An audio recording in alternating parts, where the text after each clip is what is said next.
Good morning, everybody. Welcome to another edition of the Bat Around. I'm your host, Paul Valley. He's my co-host and producer, Zachary Allen Goodman. This is the Bat Around. It is brought to you today by PressBox Offers. Go to PressBoxOnline.com/offers now and get $150 in bonus bets from DraftKings after placing your first $5 bet. See this and other great sportsbook offers at PressBoxOnline.com/offers. It is a beautiful Saturday morning here on Memorial Day. Open up those blinds, Paul. Open up those Baltimore. We are ready to get rolling here, and we're going to start the show on a bit of a somber note here.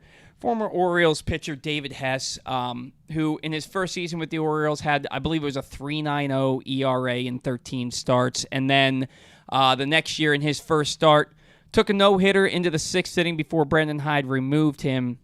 We know what happened with David Hess after that. The home run balls came. He ended up in Tampa Bay. A couple of years ago, he was diagnosed with cancer, and he thought he had it beat. He was in remission. When he went to go get his next checkup, they said that the cancer had come back. Well, he posted yesterday on social media that the cancer not only is back, but is now a very rare and very aggressive form of cancer called angiosarcoma, which is also, he also now has nodules on his lungs, which also could potentially be the angiosarcoma, or they could be something less significant. Either way, it is a not a great time in David Hess and his wife's lives. Just very, very good, humble people. They are very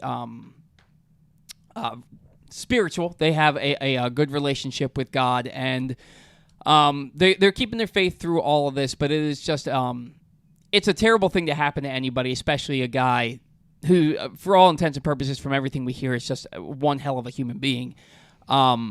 Super sad to hear. Yeah. At the end of the day, it's I saw that on Twitter yesterday, and it's definitely not the greatest news in the world. But David, talked about how he's going to keep fighting and how he's certainly going to do everything in his power. So that's great to hear, and hopefully David gets through this as fast as possible.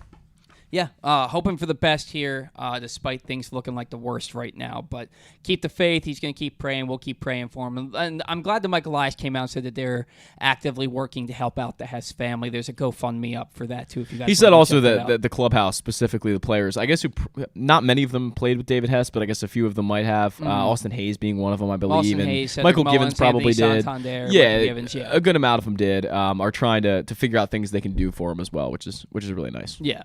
So, we'll keep you up to date with that as we hear more, and just sending out prayers to David Hess and his family.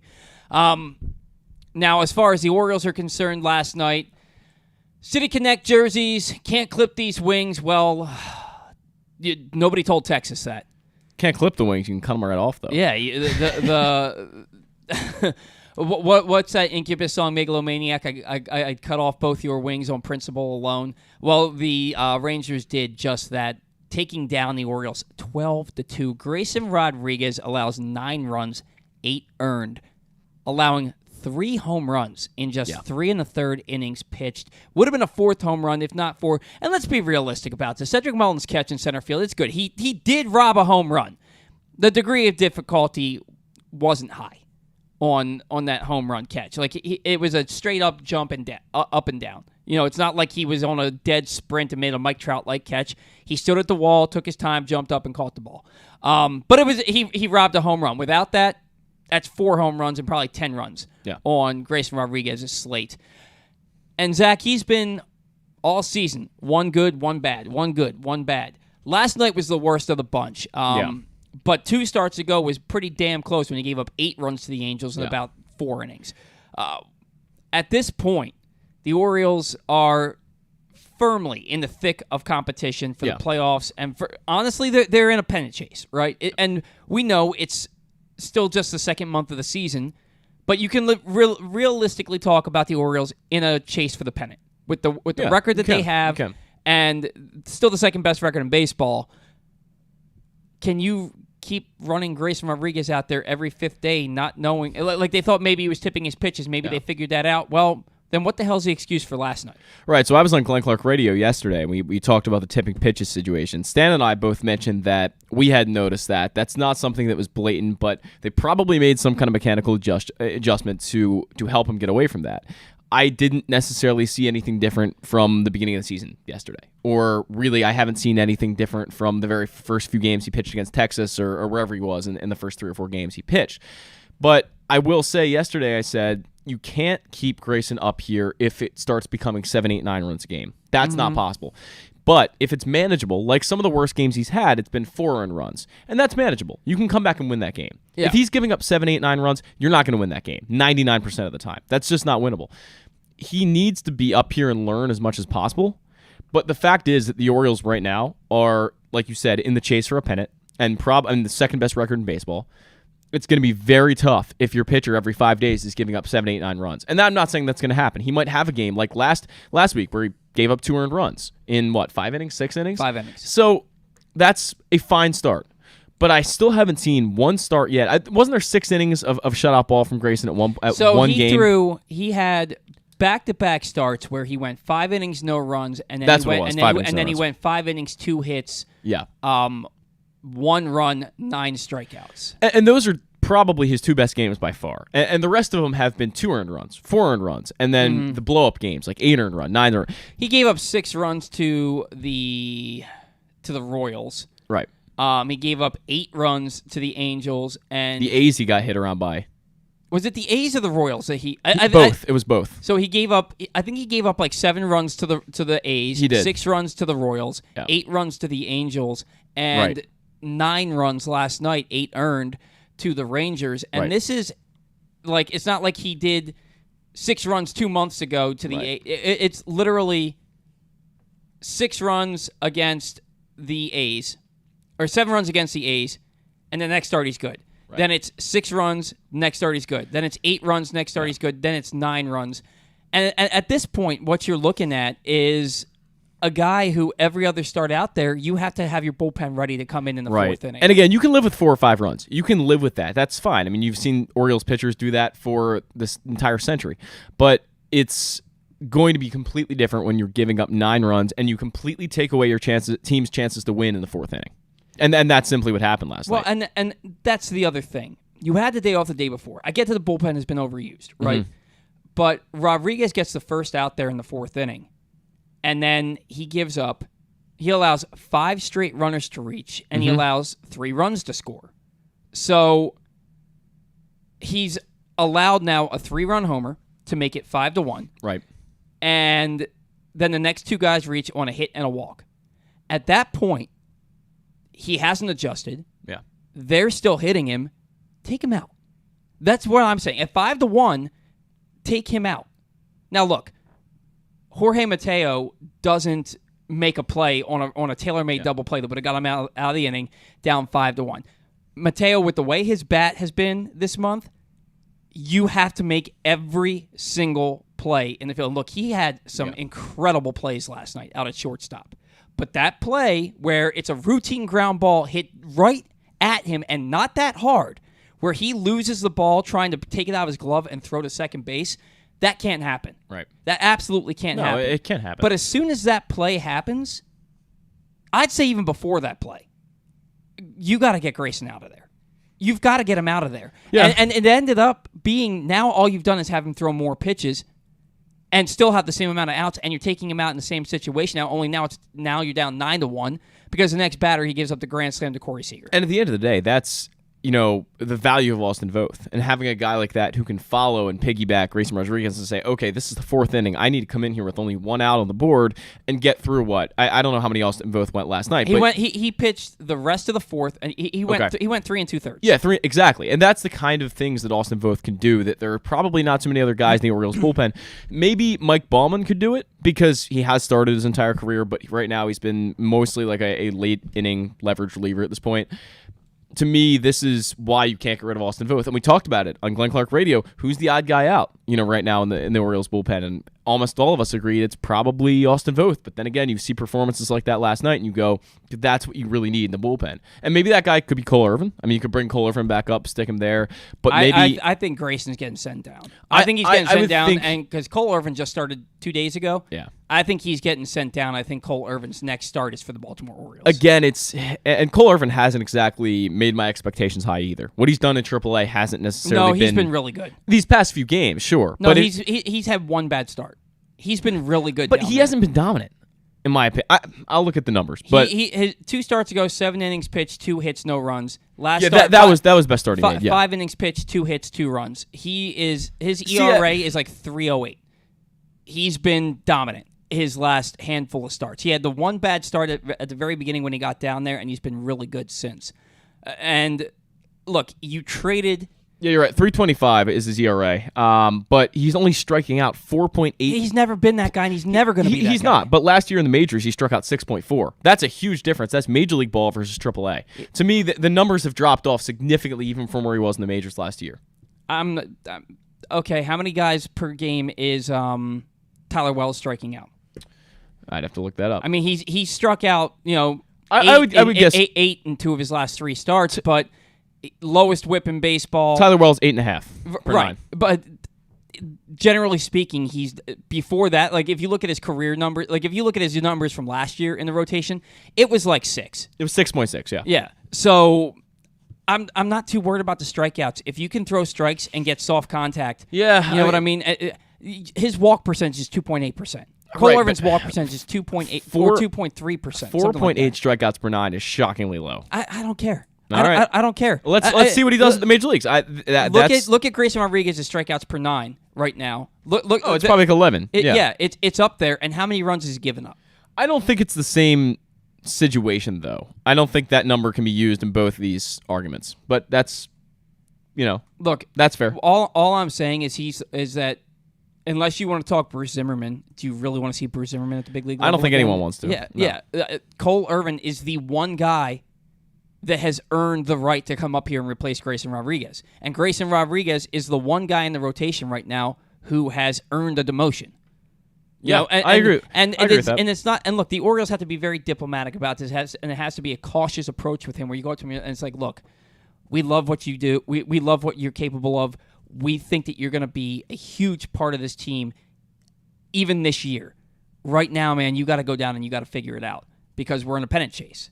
This is the point where it's like you have to make these tough decisions in order to maintain your momentum. Right now, despite that loss last night, the Orioles are beating everybody. Yeah. They are beating everybody. The Yankees, 2 out of 3. The Rays, 2 out of 3. The Blue Jays, swept. The Angels, split. The Braves, they were 2 pitches away from sweeping that series. That was tough to swallow. Did you mention Boston? The Red Sox, you took 2 out of 3 from. And should have been 3 out of 3 had Ryan McKenna not dropped fly ball. They lost 2 out of 3. You're right. Series. I'm sorry. You're right. Their most recent series, they won 2 out of 3. Yes. Every team that's being put in front of the Orioles, they are handling. And the best teams they're neck and neck with. They are neck and neck with them. Through this 22-game gauntlet, through, what is it now? What are they, through 20 games, I guess, of this gauntlet? That sounds about right. They are, I believe they're 13-7. Yeah. We wanted them to be a 500 ball club through this. They're 13-7. They've already guaranteed that winning record through it. So now you're at a point where it's like, look, we've proven that our first month wasn't a fluke. We've proven that we're one of the best teams in baseball. Right. We can't continue to allow guys to go out there and give up 6 runs every start. We've got to make a move, and I am 100% certain they're acquiring at least one legitimate starting pitcher, if not multiple. They very well could. At the deadline, especially when you look at what Mike Elias said last night, where he said, look, Grayson is obviously limited with his innings this year. Wells and Bradish didn't have big years last year as far as innings are concerned. Mm-hmm. Wells didn't. All 4 of these guys spent time on the injured list last year. The only guy that we know is going to be that we're going to be able to get through the season with is Kyle Gibson, and we can't have 4/5 of our rotation on an innings limit if we want to make the playoffs. That right there tells me he's going to go out and get some starting pitching for this team. Yeah. And they absolutely need it. And let's really look at this team. And we're going to talk about guys that we think the Orioles should acquire both offensively and on the pitching side of things in Orioles banter. Zach and I are each going to take 3 pitchers and 3 hitters and what it might take to get those guys. And you look at this starting rotation, they've been good. They're not great. After Grayson start last night, that team ERA is creeping back. That starting rotation ERA is creeping back up towards 5. Yeah. Kyle Gibson, before the last 2 starts, I'm sitting there and I'm like, can you really depend on him? And then he's gone out and thrown 14 innings and allowed 2 runs total his last 2 starts. Kramer's still allowing a ton of base runners despite minimizing the damage. Bradish, when he's good, he looks brilliant. When he's bad, it falls apart quick on him. Tyler Wells, we just mentioned, the lowest whip in baseball, lowest on-base percentage allowed in baseball, but every hit he gives up is a home run. He's allowed 11 home runs this year. Yeah. It's great that he's allowing 4 base runners every game, but when those 4 base runners are all home runs, and now he's gone 5 innings and allowed 6 runs because of it, that sucks. I have very little confidence in Dean Kramer right now as well. We talked about it last week, but I still do not think that Dean Kramer is going to be able to minimize the damage the way he's been doing. Yeah, because at some point, it's just not going to be like that. You play with fire, you get burned. Right. Eventually, he will get burned, and he will have a 7 earned run outing or something along those lines because the way he's been pitching lately has been anything but dominant.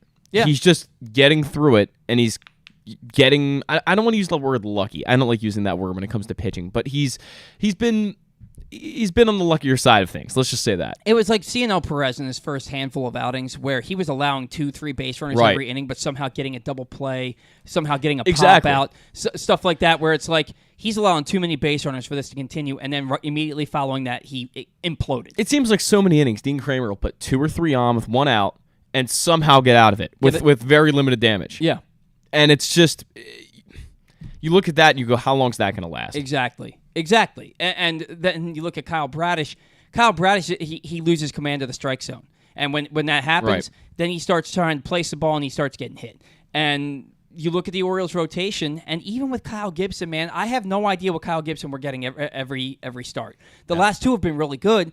He's got to string 3 more together for me to think, okay, this guy isn't going to go out and give up 5 runs in 5 innings his next start. Yeah, and you know what's really frustrating, just to finish my thoughts on Dean Kramer, when he does have the outings where he's been dominant, where he goes, the first 3 innings without allowing a hit, without allowing a walk, then in the 4th inning, he'll just groove one, right down, a cutter, middle, and it'll, complete tank home run, like, 450 or something, and then it completely ruins the rest of his game. He gets thrown off completely just by 1 bad pitch, and that's something you can't do as a starting pitcher. Well, that was great. That was Grayson Rodriguez. You got to hold your composure. Yeah, that was great. I mean, last night in the 2nd inning, he gets 2 outs, 2 quick outs, and then walk, and then it's a 2-2 count, grooves 1, 2-run homer. Right. You should have been out of that inning. Yeah. You walked a dude 3-2. You had 2 strikes on the 3rd batter of the inning, and you walked him. Yeah. You had 2 strikes on the 4th batter of the inning, and you gave up a home run. You got to be out of that inning. And then the next inning, he goes 3 up, 3 down. Yeah. Maybe if you don't give up that 2-run homer, things are different. It's just you've got to be able to command the strike zone, and you've got to have that out pitch. You've got to be able to get through innings. I'm not looking at anything out there. I just when I go on a tangent, I stare off into space. You've got to be able to minimize damage and not cause the damage yourself. Yeah. If a guy just hits you hard on a 1-1 pitch, okay.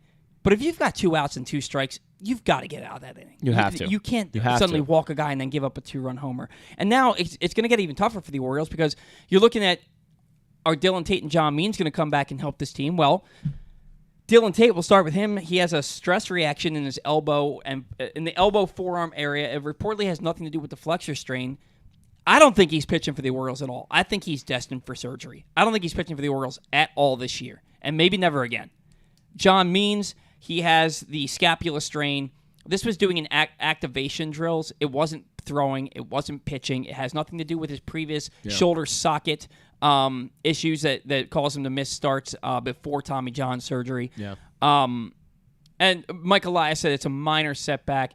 Probably means he's not back in July, but he still thinks he's going to pitch for the Orioles this year.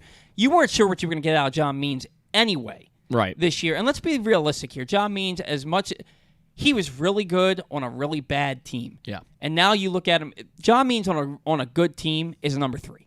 Right? He's a number 3 on a good team. So what are you really getting back from John Means? Another guy who throws a ton of pitches. He'll give you 5 innings with 100 pitches, and so you don't know what you were getting out of him to begin with, and now he has the setback. It makes it that much more important and that much more likely that the Orioles have to go out and acquire starting pitching. Yeah, I mean, if you get 2021 version of John Means, where he threw 26 starts, 3.62 ERA, a whip of 1.030, that's very good. I mean, that's a good starter. That's a 2 or 3 on this ball club, behind probably Kyle Gibson, who's been the best starter on the Orioles this year by a wide margin, I would say. And Tyler Wells has been very good as well. But lately, again, the home runs ball has been getting to him. But you look at John Means, and yeah, he's probably a 3 or 4.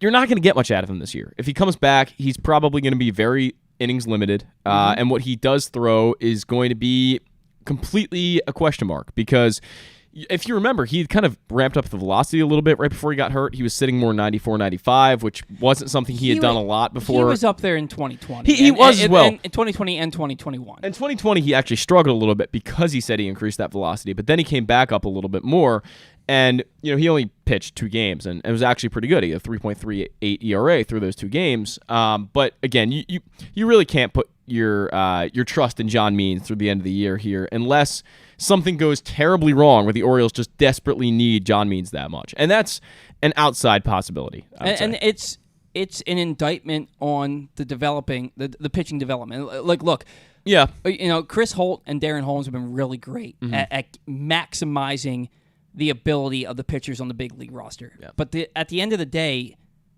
you can count on one hand with fingers left over the pitching prospects that you would even be able to trust in this organization. Well, that's what Dan Connolly wrote an article about, 2 years ago now, that people flipped out. People lost their minds on Dan Connolly, but at the end of the day, he was right. He looks to be, at least I should say he looks to be right to this point, because there hasn't been an influx of pitching prospects that have come up and really made a difference. Kyle Bradish has made a difference for sure. There's no doubt.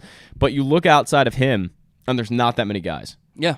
Yeah, and you're hoping Cade Povich is going to be one of those guys. You thought DL Hall was going to... Now we're at a point. DL Hall's last start, he went 1 in the 3rd innings. He gave up 6 runs. The velocity's been down. It's either he's injured or he's trying to take something off his fastball for more command. ERA so far a 5.06 in AAA. Yeah, and that's going to be real. It was 2 starts ago. It was like mid-3s. He got... His last start, he only went 3 innings. He didn't give up much. And then this start, he went 1 in the 3rd, 1 2/3, and gave up 6.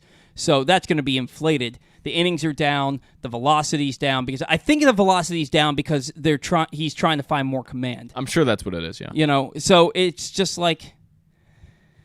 Now, and DL Hall was one of the 2 prospects that Dan Connolly said the Orioles had in the rotation. Now can you even depend on that?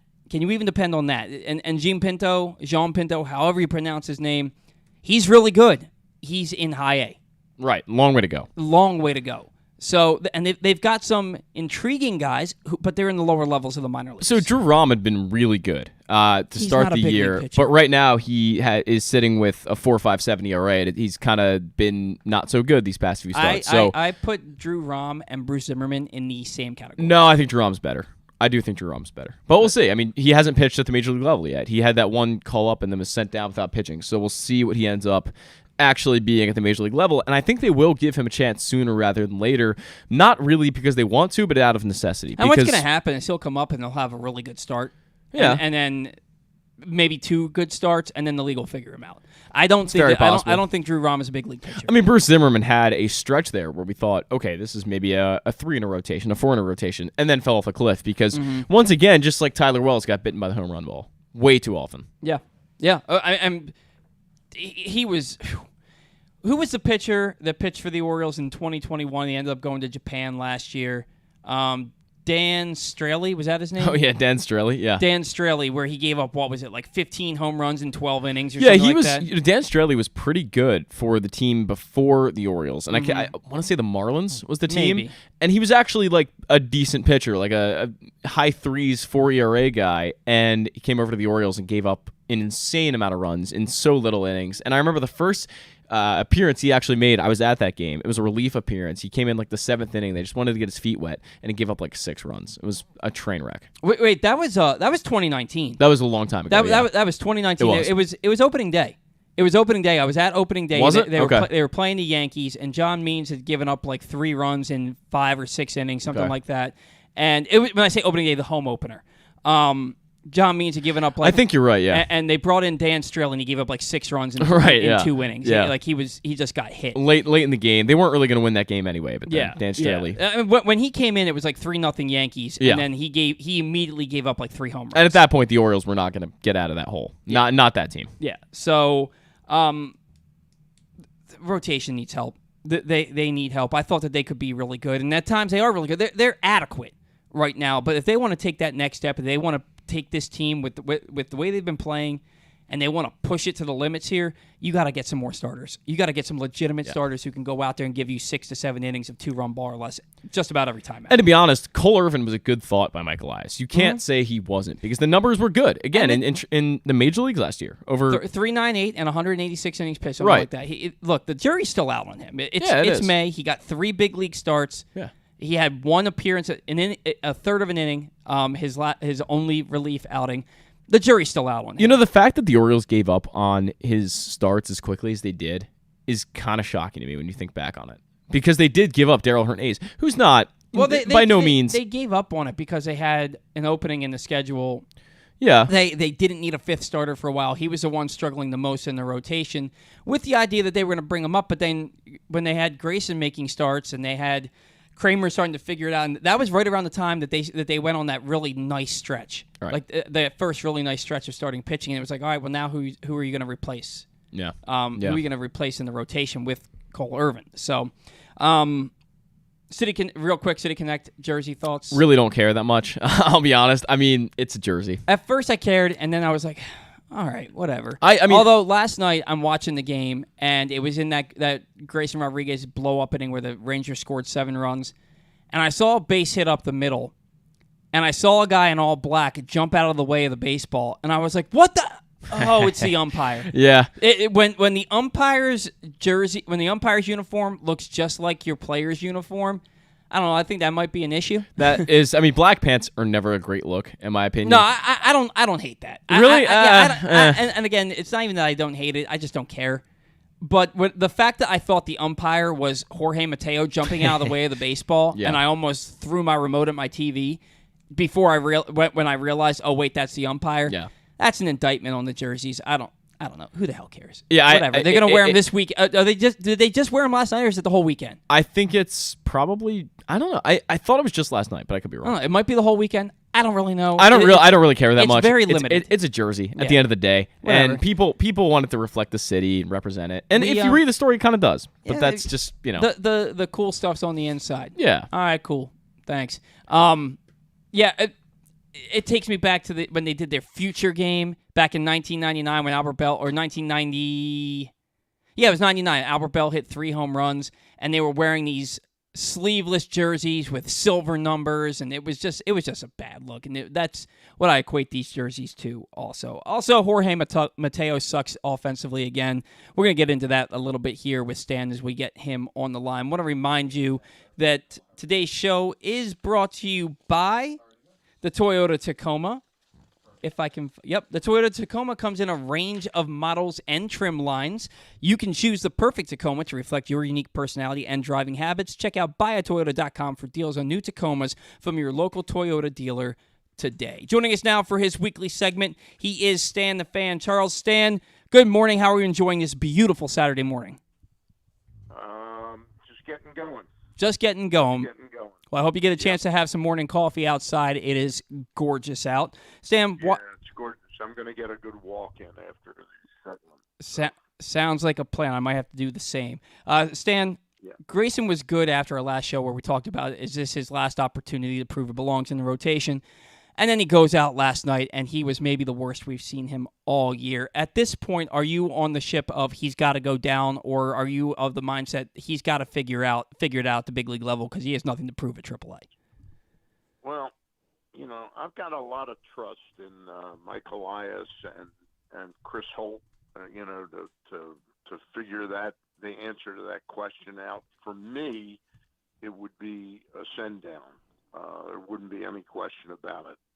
They may be stubborn about it and think that they can turn this ship around. I always worried, and I think you guys know what I talk about, some of the notes I talk about. I always worried about Grayson Rodriguez, how few innings he was throwing in the minor leagues. This is even before injuries, deprived him of the second half of last season. Mm-hmm. And I always point to the pandemic probably as the season where that would have changed, but the 21 season or the 20 season when he was too young to really be considered for the camp that they had. What was it called? The extended camp or the alternate training site. The alternate training site, right? He was sort of not quite ready for that. He may have been at it for part of that summer, but that was the summer that I would have liked to have seen him back pitching maybe like 5.5, 6 innings a game. Mm-hmm. They always were worried about how many bullets Grayson had, and to me, they shunned the development part of what the minor leagues were supposed to be for him, because they kept pointing to these great outings. And I'd always see 3 or 4 innings, and I'd go, you take any good pitcher, if he knows he's only going to pitch 3 or 4 innings, he doesn't have to pace himself at all. It puts a little more hop on his fastball. It's what a starting pitcher, it's part of the job, is to extend yourself and be able to get through 6 or 7 innings.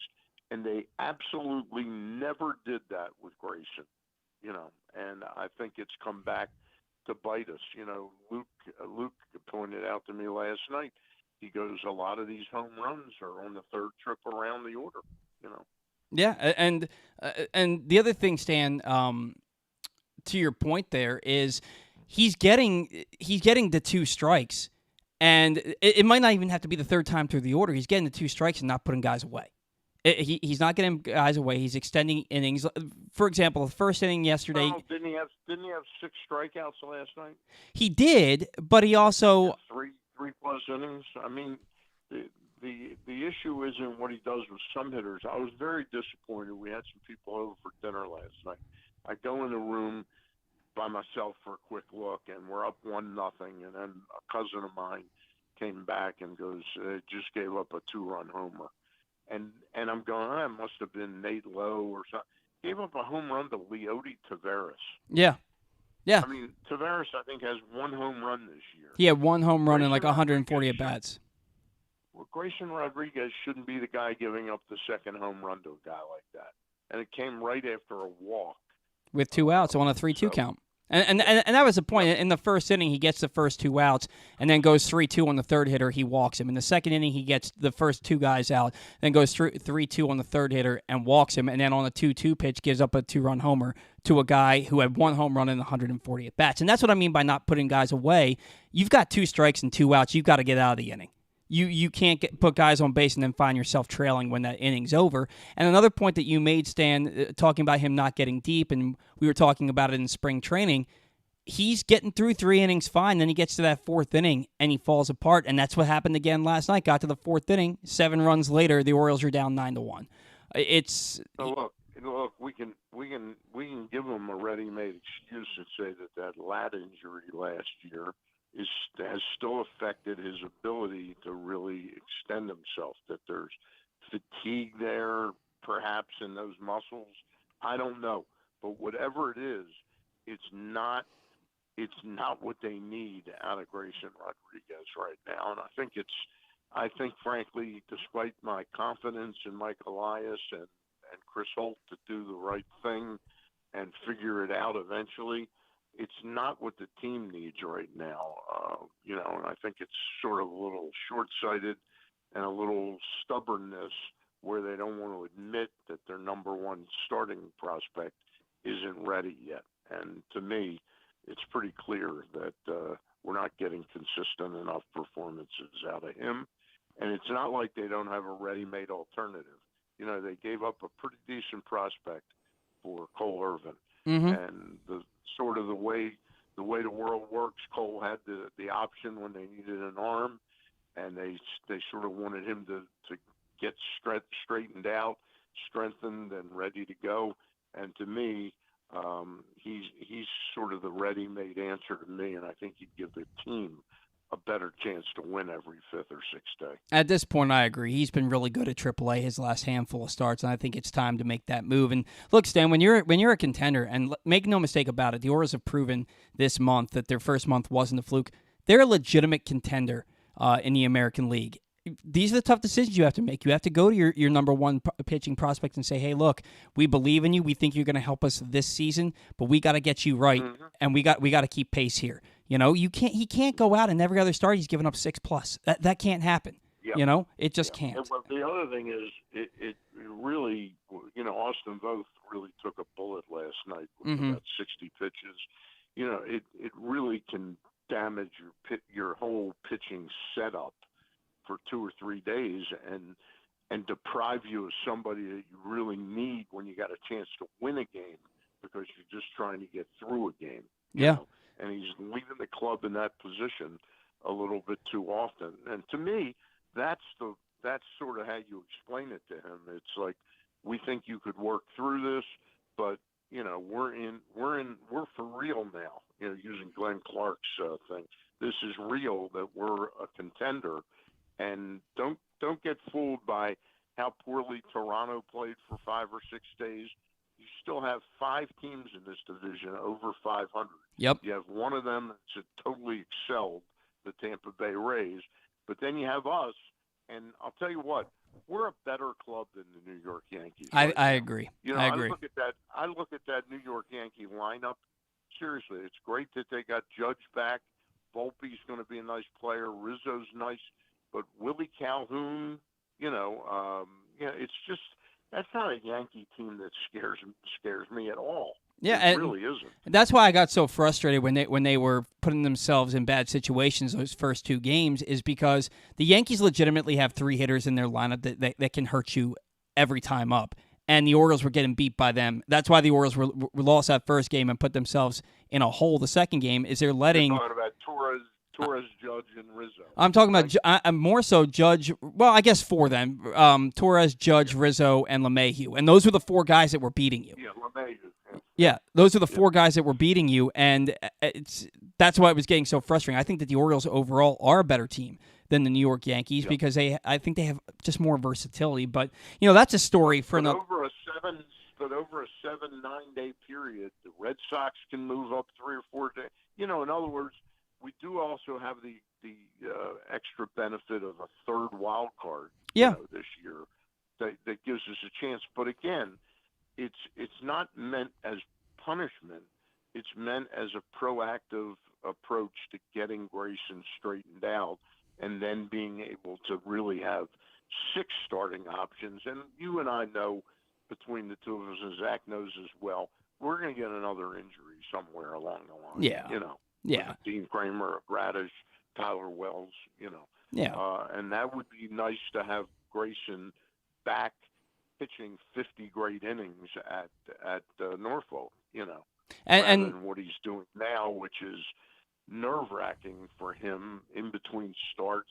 It's just it's not a good situation for him at the major league level right now. And Stan, I think it puts the writing on the wall a little bit even more. You talked about we talk about the starters and the both taking a bullet and this, that, and the other, and you're looking at Mike Elias and the comments that he made last night about how Wells and Kramer and Bradish and Rodriguez were all limited last year. They all spent time on the IL, so they're all going to be limited this year, and you can't have 4/5 of your starting rotation that are on limits this year. So they got to figure out how to keep these guys fresh.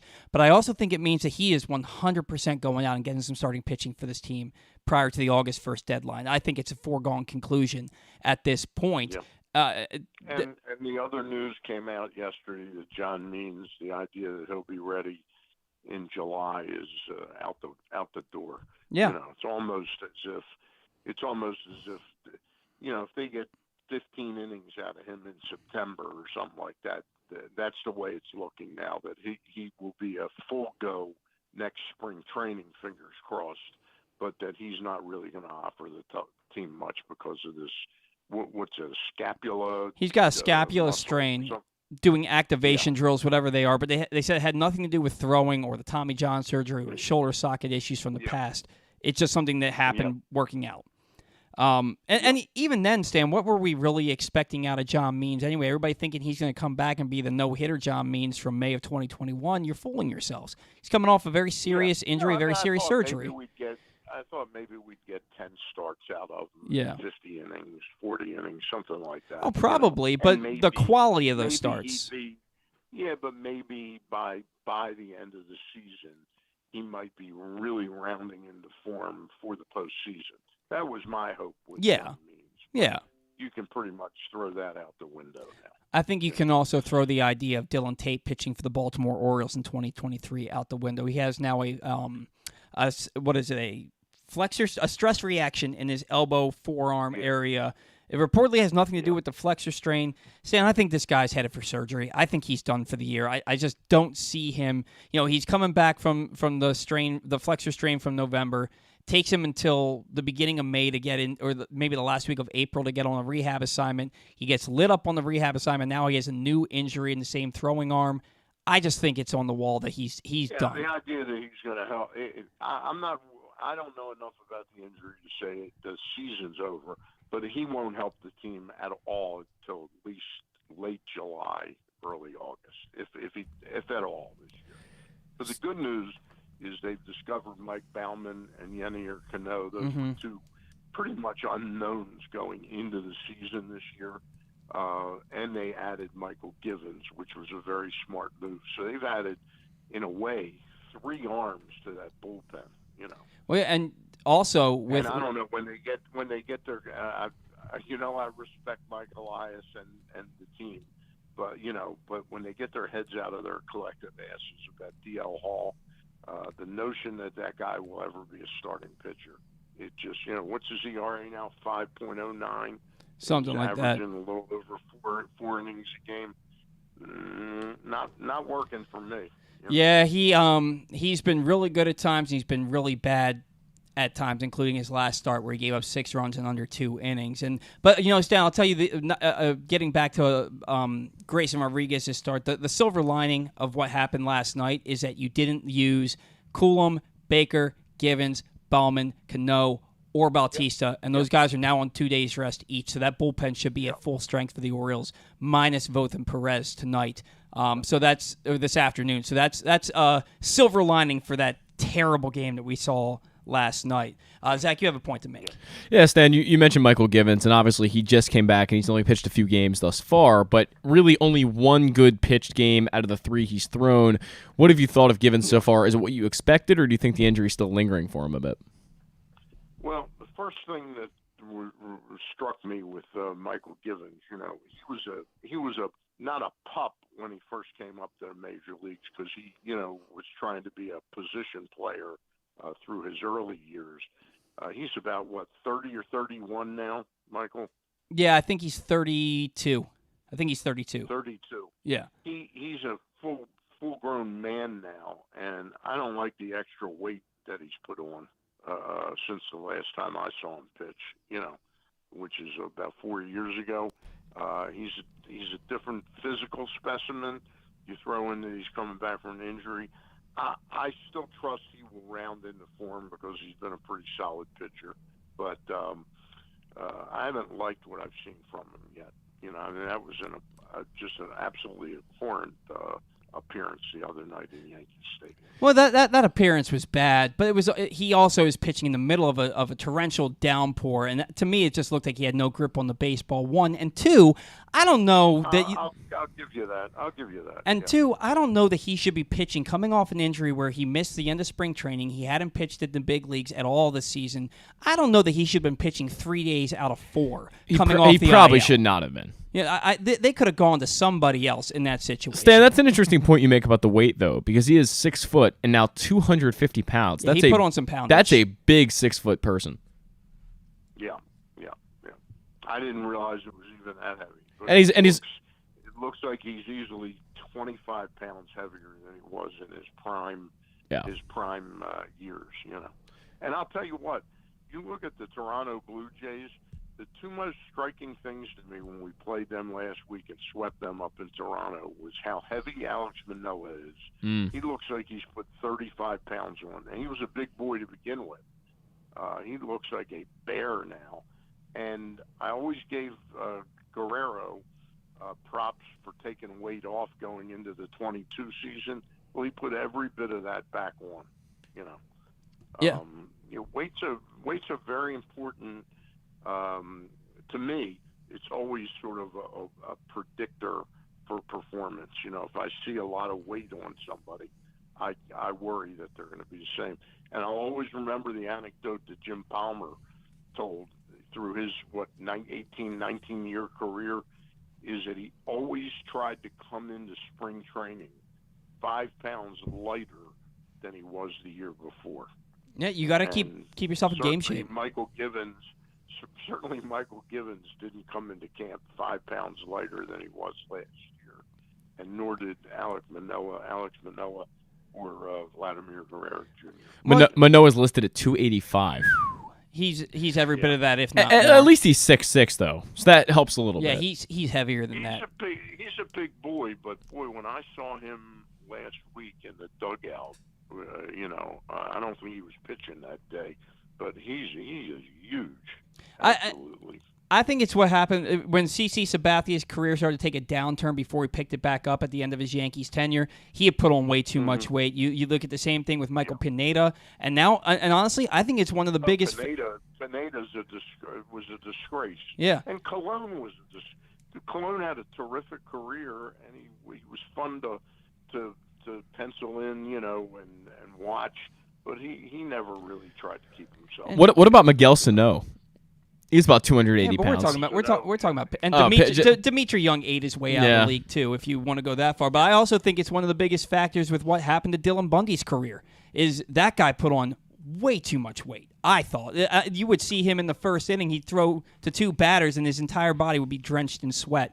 To me, that was a big factor in what happened to Dillon Bundy. And now we're seeing him get ejected from games in the minors.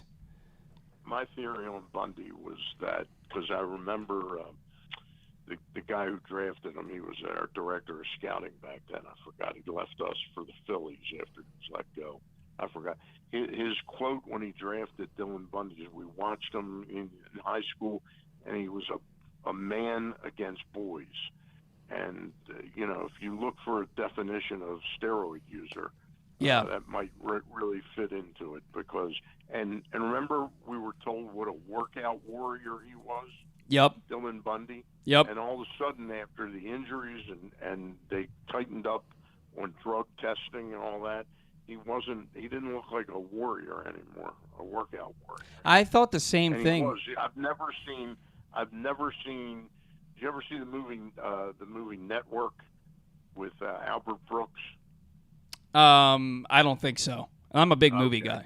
He played a very funny part of an aspiring news anchor who gets the break to host the news one night, and the sweat is pouring off of him. I haven't seen anybody sweat like that other than Dillon Bundy. Yeah. And that was a joke in the movie. It was a total joke that he was sweating that much. Bundy, it was really sad to watch. Yeah. Yeah, and now he's in the minor leagues getting thrown out for using illegal substances on the baseball. So with a 10.5 ERA, it shows you how far he has fallen. Somebody else, Stan, who's fallen really, really far is Jorge Mateo. He looked like a brand new player in April. He was hitting everything. He wasn't missing breaking balls, just on top, and then playing great defense on top of it. Now he's hitting well under 120 in the month of May. Made that crucial error on a potential inning-ending double play ball last night to let the floodgates open. Are we getting close to the point now where you look at Jorge Mateo and say, "Look, man, we got to do it. You're at this point, you're a super utility guy. We got to get an everyday shortstop that can hit the baseball." Well, it's, for me, I'm still, despite the error last night, I'm still captivated by him defensively. Mm-hmm. To me, he's such a plus defender that he can play a while. I'd sure like to get somebody that's halfway in between the April Mateo and the May Mateo, though. Yeah, I think that Ortiz can be that, though. They do have the luxury of putting Ortiz, bringing him up, but he can only come back up now before the 15 days due to an injury. That's the only way they can get him back up at this point. And then you have Westberg. He's not on the 40-man, but he scorched 4 baseballs last night and recorded 2 doubles. There's nothing left for him to do with AAA. You can move Gunnar over to shortstop and have Arias play third base. I like Jorge Mateo. I like the defensive value. I like the speed, but you can't even use the speed if you're not getting on base. And he's not getting on base, Stan. He's a hole in the lineup at this point. And it stinks because you knew that what he did in April wasn't sustainable, but you hoped it was kind of a glimpse at the player he was going to be, that he was going to be far better than he was last year, and now he's back to last year, if not worse. It's been bad. Yeah, that's a decision that's probably 2 to 2.5 weeks away. I have to imagine mid-June. If he hasn't picked things back up a little bit, they'll do something there. I have to be honest though, I don't like the idea of moving Henderson over there. I like long-term. Henderson is a third baseman, not a shortstop. I think he's a better right now. I think he's a better shortstop than he is a third baseman, but he's also 21 years old. Well, yeah, he probably is a better shortstop now, but he's not a top tier caliber defensive shortstop, and won't be because he's going to get bigger. He's going to get bigger. Yeah. Henderson, the bat seems like it's starting to slowly but surely come around. How are we feeling about him at this point? Well, I wrote about that in spring training, that, the notion of a guy as young as he was that came up so quickly through the system and certainly defied, the odds at making the major leagues last year and performed at a pretty high level last year. The notion that the trajectory was just going to go up. When I left spring training, he was struggling. And I wrote that we're going to have to probably, he's a guy that's sort of like, you know what's inside there, and you just got to stick with a guy like that. Yeah. It's not the same with a starting pitcher like Rodriguez, because it impacts the rest of the club, the way he leaves the pitching staff vulnerable. But Henderson is slowly coming on. I imagine he's going to have a much improved June, and I think July and August he'll really be raking. And that's going to be a huge coup for the Orioles. I just have that confidence. Yeah. Yeah, he's. I like his, even though he was still walking a ton, I like his approach a little bit better right now at the plate than what I saw earlier when he was really struggling to put the bat on the ball.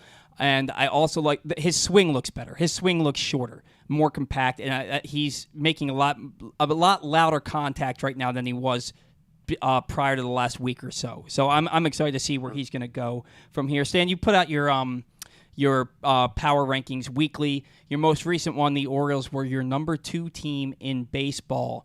To me, this team is really good. They've proven that they can hang with anybody in the league. Starters are pitching to nearly a 5 ERA.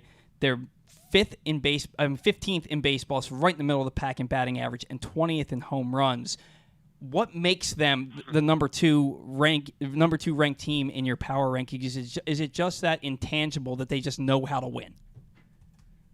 I think that would be a good way to describe it, Paul. I really do. I think this is a team that the sum is greater than the parts, than equal to the individual parts. Mm-hmm. There's something about this team that's impressive as a team, and I think it's highly reflective of the manager. I think Mike Elias deserves a lot of credit for the man he picked out. He had a whole host of options back then. We kind of knew he was going to go the younger, more inexpensive route, but he interviewed several people, and I think he picked out a winner in Brandon Hyde. Yeah, and I got to be honest with you, Stan. I've been as hard, if not harder, on Brandon Hyde than anybody else. But you can't deny that the players play hard for him. When he's on the field, he's got their backs. He's hard-nosed on the field.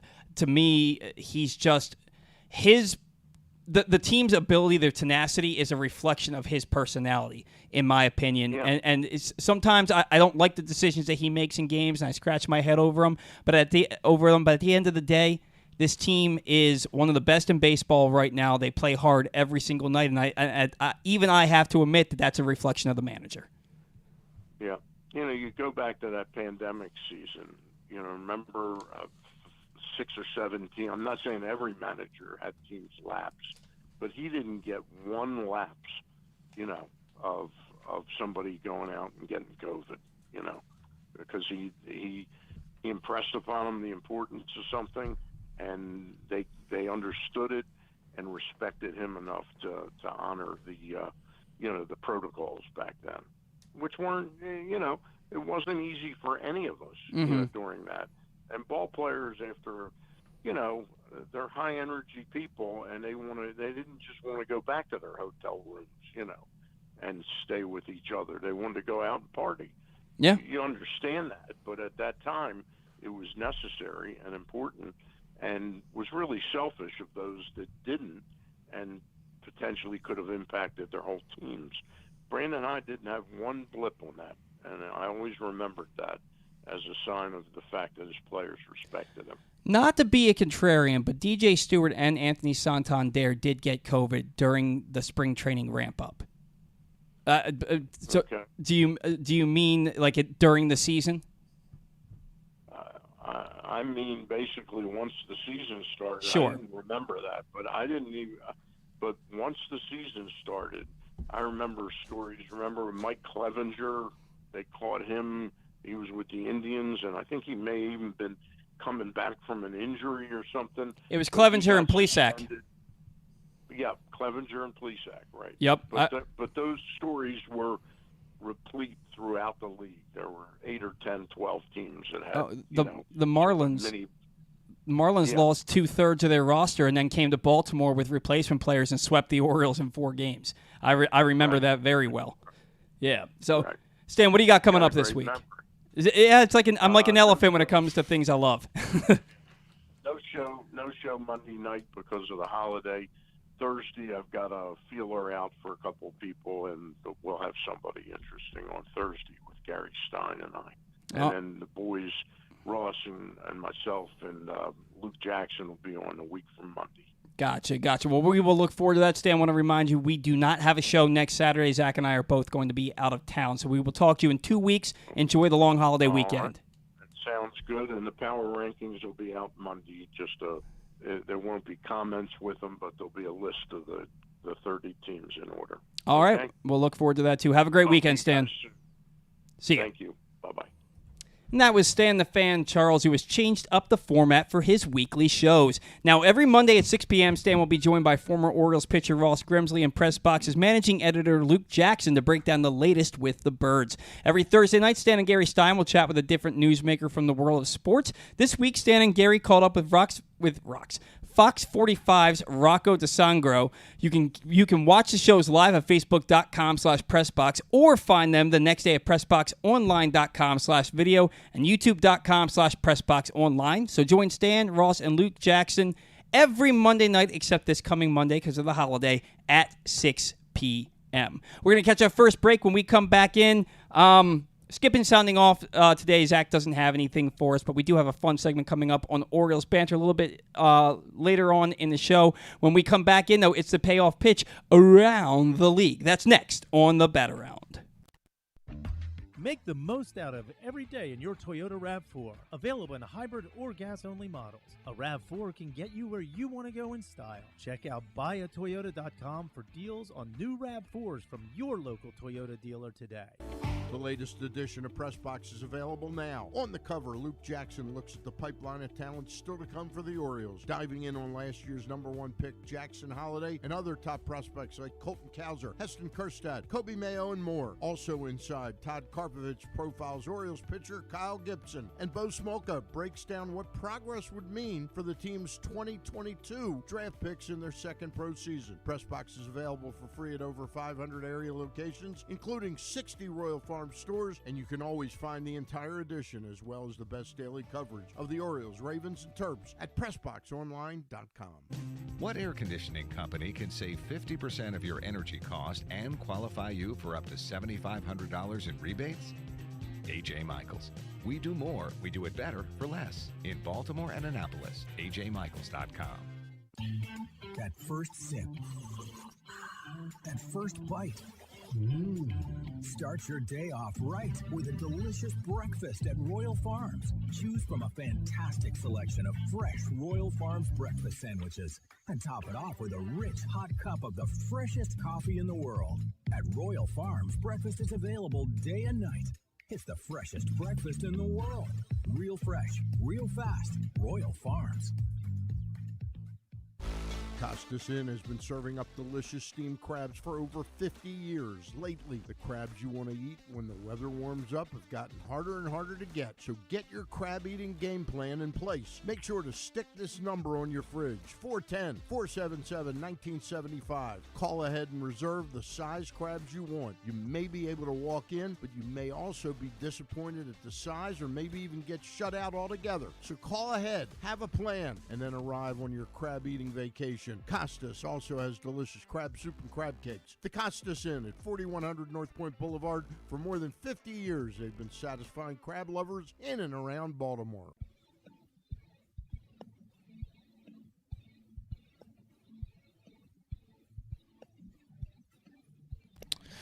Welcome back into the Batter on Press Boxes. Glenn Clark Radio is the definitive place to find the best daily discussion of Baltimore sports. Watch the show every weekday from 10 to noon at youtube.com/pressboxonline or facebook.com/pressboxsports, or listen at pressboxonline.com/radio with podcasts available on iTunes, Spotify, or anywhere you get your podcasts. You never know who might pop up on GCR this week. The guys caught up with Orioles legends Ken Singleton, Greg Olson, and Pro Football Talk's Mike Florio. You can find those interviews and more right now in the Glenn Clark Radio Weekend Review feature at PressBoxOnline.com. I will be with Glenn on Tuesday. I was with Glenn yesterday. We're off on Monday for Memorial Day, but we'll be back. Not entirely sure who we're going to have, but yesterday I had two minor leaguers in Maxwell Costas, the former University of Maryland standout at first base, and Jared Beck, who's looking to make himself the first 7-foot player in Major League Baseball. So go catch up on those. They are obviously in the Glenn Clark Radio archives. Paul, back to you. All right, and now it's time for the payoff pitch around the league. You're gonna notice a theme here with these. We'll see. I love when you do this. If you pick up on it. The Reds connected on 19 hits, including 7 doubles and a triple, while Hunter Green struck out 11 in 6 hitless innings as the Reds laid waste to the Cubs 9-0. There's no theme there. Tim Anderson collected 4 hits, and Andrew Vaughn and Yo Moncada each tallied 3 RBIs as the White Sox tamed the Tigers 12-3. Yandy Diaz doubled twice and homer, driving in 2 to pace Tampa Bay as the Dodgers dodged the win column, falling to the Rays 9-3. Grayson Rodriguez allowed 9 runs on 3 home runs, and Texas scored 10-plus runs in a game for the 13th time to clip the Orioles' wings 12-2. Adley Rutschman reached all 4 times with a walk and 3 hits, including his 8th home run in the loss. Juan Soto and Fernando Tatis Jr. homered, while Joe Musgrove allowed 1 run in 6 1/3 innings to help the Padres leave the Yankees feeling less than dandy 5-1. Shane Bieber pitched into the 7th, allowing just 2 runs to ground the Cardinals 4-3. Nick Castellanos tripled and drove in 2, and Taijuan Walker scattered 10 hits in 6 2/3 innings to help the Phillies send the Braves running scared 6-4. Luis Garcia went 6 for 6, including 2 doubles in an 8-run 6th inning, as the Nationals made the Royals look like court jesters. 12-10, Bobby Witt Jr. homered twice and finished a triple shy of the cycle in the loss. Mitch Haniger homered, doubled, and drove in 4 to lead a 19-hit attack as the Giants threw the Brewers in the drunk tank 15-1. Kevin Kiermaier continued his hot season with a triple and a home run. Bo Bichette drove in 2, and Kevin Gausman struck out 8 and 5 in the third innings of 1-run ball as the Blue Jays orphaned the Twins 3-1. Francisco Lindor homer, driving in 4, and Brendan Nimmo hit 2 triples as the Mets tapped the Rockies 5-2. Max Scherzer struck out 8 and 7 innings of 1-run ball to pick up the victory. Jorge Soler homered, and Jesus Luzardo allowed 1 run in 5 innings as the Marlins made it a living hell for the Angels 6-2. Kike Hernandez homered, and Chris Sale continued his hot streak with 5 innings of 1-run ball as the Red Sox made D-bags out of the D-backs 7-2. Hunter Brown struck out 10 over 7 innings as the Astros made the Athletics look unathletic 5-2. And finally, the Pittsburgh Pirates flooded the Seattle Mariners with 7 home runs, and despite Mitch Keller's worst outing of the year, allowing 6 runs in 5 innings, he picked up his 6th win as the Pirates sunk the Mariners. What was the final score now? 11-6. Eric Garfield was kind enough to send me some news over. Grayson Rodriguez has been optioned. Keegan Aiken recalled so far this morning. So not maybe the move everyone wanted, but Keegan Aiken is back. Well, that's temporary. Keegan Aiken may stay, or he may go back down for. And it's a lefty. Yeah, it's so. Now they have an extra guy for long relief, and it's going to be. I guarantee you that when Grayson's turn comes in the rotation again, it's going to be Cole Irvin, and somebody's going to get set down. And it's probably going to be Aiken in favor of Cole Irvin. I mean, so they brought up. We'll talk about this obviously more later, but they brought up Jerome the other day. I wonder if they might try to give him a chance since they were willing to bring him up the other day. I can't. That was to provide long relief. I think if it's going to be a starter, and considering that can't rule it out though. Cole, is that your phone? What was that? No, I have no. You know what? There's these fans in this thing under the computer to keep the computer cool. And I think one of the fans just hit.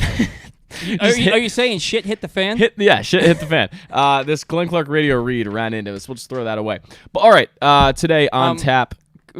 Real quick, Cole Irvin started, I think, the day before Grayson Rodriguez. So I think it's Cole Irvin who's going to take Rodriguez's spot in the rotation. Yeah. I'm going to get some water while you do this. Sounds good. Padres and Yankees first game of the day, 105. Michael Wacha against Luis Severino, only making one of his first few starts of the year, but he's got a 1.93 ERA thus far. White Sox and Tigers, Jesse Schultens versus Michael Lorenzen, 110 at Comerica Park. Blue Jays and Twins, 210 at Target Field. Chris Bassett will take on Pablo Lopez, 2 pitchers with a really good start to the year. Andrew Heaney, the lefty, goes against Dean Kramer, the righty. Rangers and your Baltimore Orioles at Oriole Park at Camden Yards. That will be at 4:05, a day game today. You still have time to get out to that one. Framber Valdez against to be determined Astros and Athletics, 4:07 at O.co.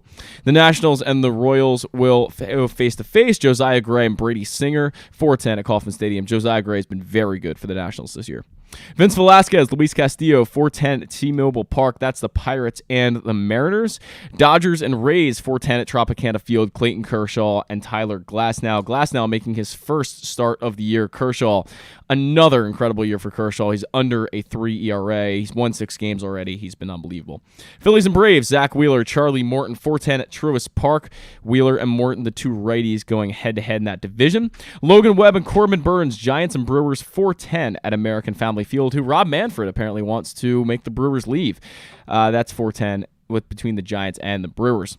Red Sox and D-backs, Garrett Whitlock goes for the Sox. Zach Davies goes for the D-backs, 7:15 in Arizona.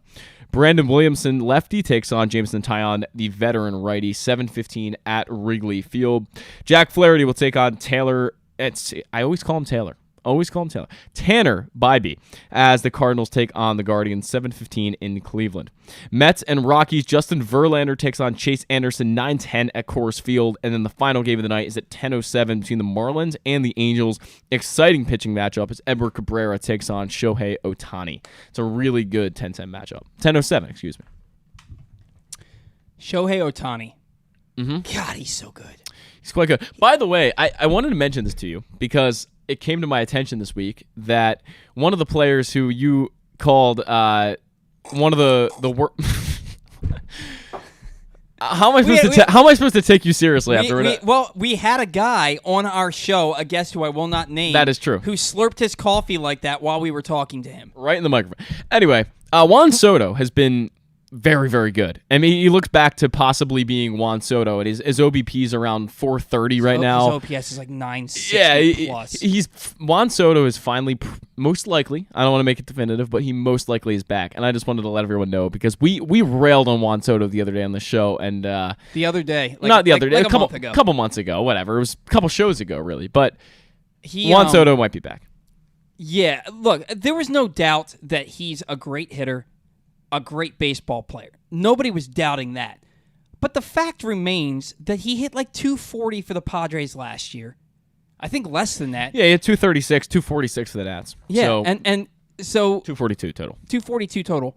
And then this year, through the first month, he was hitting like 230. And so you have to look at that and say, dude, the walks are great, man, but you are underperforming. Same thing we were saying about Gunnar Henderson, right? The walks are great, man, but you got to start putting bat to ball. What's amazing is that Adley Rutschman leads the American League in walks, and Juan Soto leads the National League in walks and the major leagues. I think Adley Rutschman, did he walk last night? I don't believe he did, because he was at 40 before last night. No, he did. He did walk last night? He walked. Okay. He went 3 for 3 with a home run, and he walked. Okay, so he had a perfect night. Rutschman at 41, and after last night, Juan Soto is at 48 walks already on the season, an on-base percentage of 422, and he's slugging 514. Yeah. He's been Juan Soto. Yeah, and here's the day that I dream of, when the top 4 in your order consist in some form or fashion of Colton Cowser, Gunnar Henderson, and Adley Rutschman. Right. Those, oh my God, they've got to stop batting Anthony Santander and Ryan Mountcastle back to back. It came close last night when they had Hayes batting 5th. Just go Santander, Hayes, Mountcastle, 3, 4, 5. The fact that Hayes isn't batting in the middle of the order, night in, night out, is I don't see a valid reason for it. Every ball he hits is hard. I mean, he'll pop up every now and again, but for the most part, when he puts a ball in play, he stings it. I think the problem is that they face so many righties, as every team does, and that Hayes just isn't as good against righties. Because actually that's not true. Excuse me. Hayes is worse against lefties. Even still, just put him in the middle of your lineup and leave him there.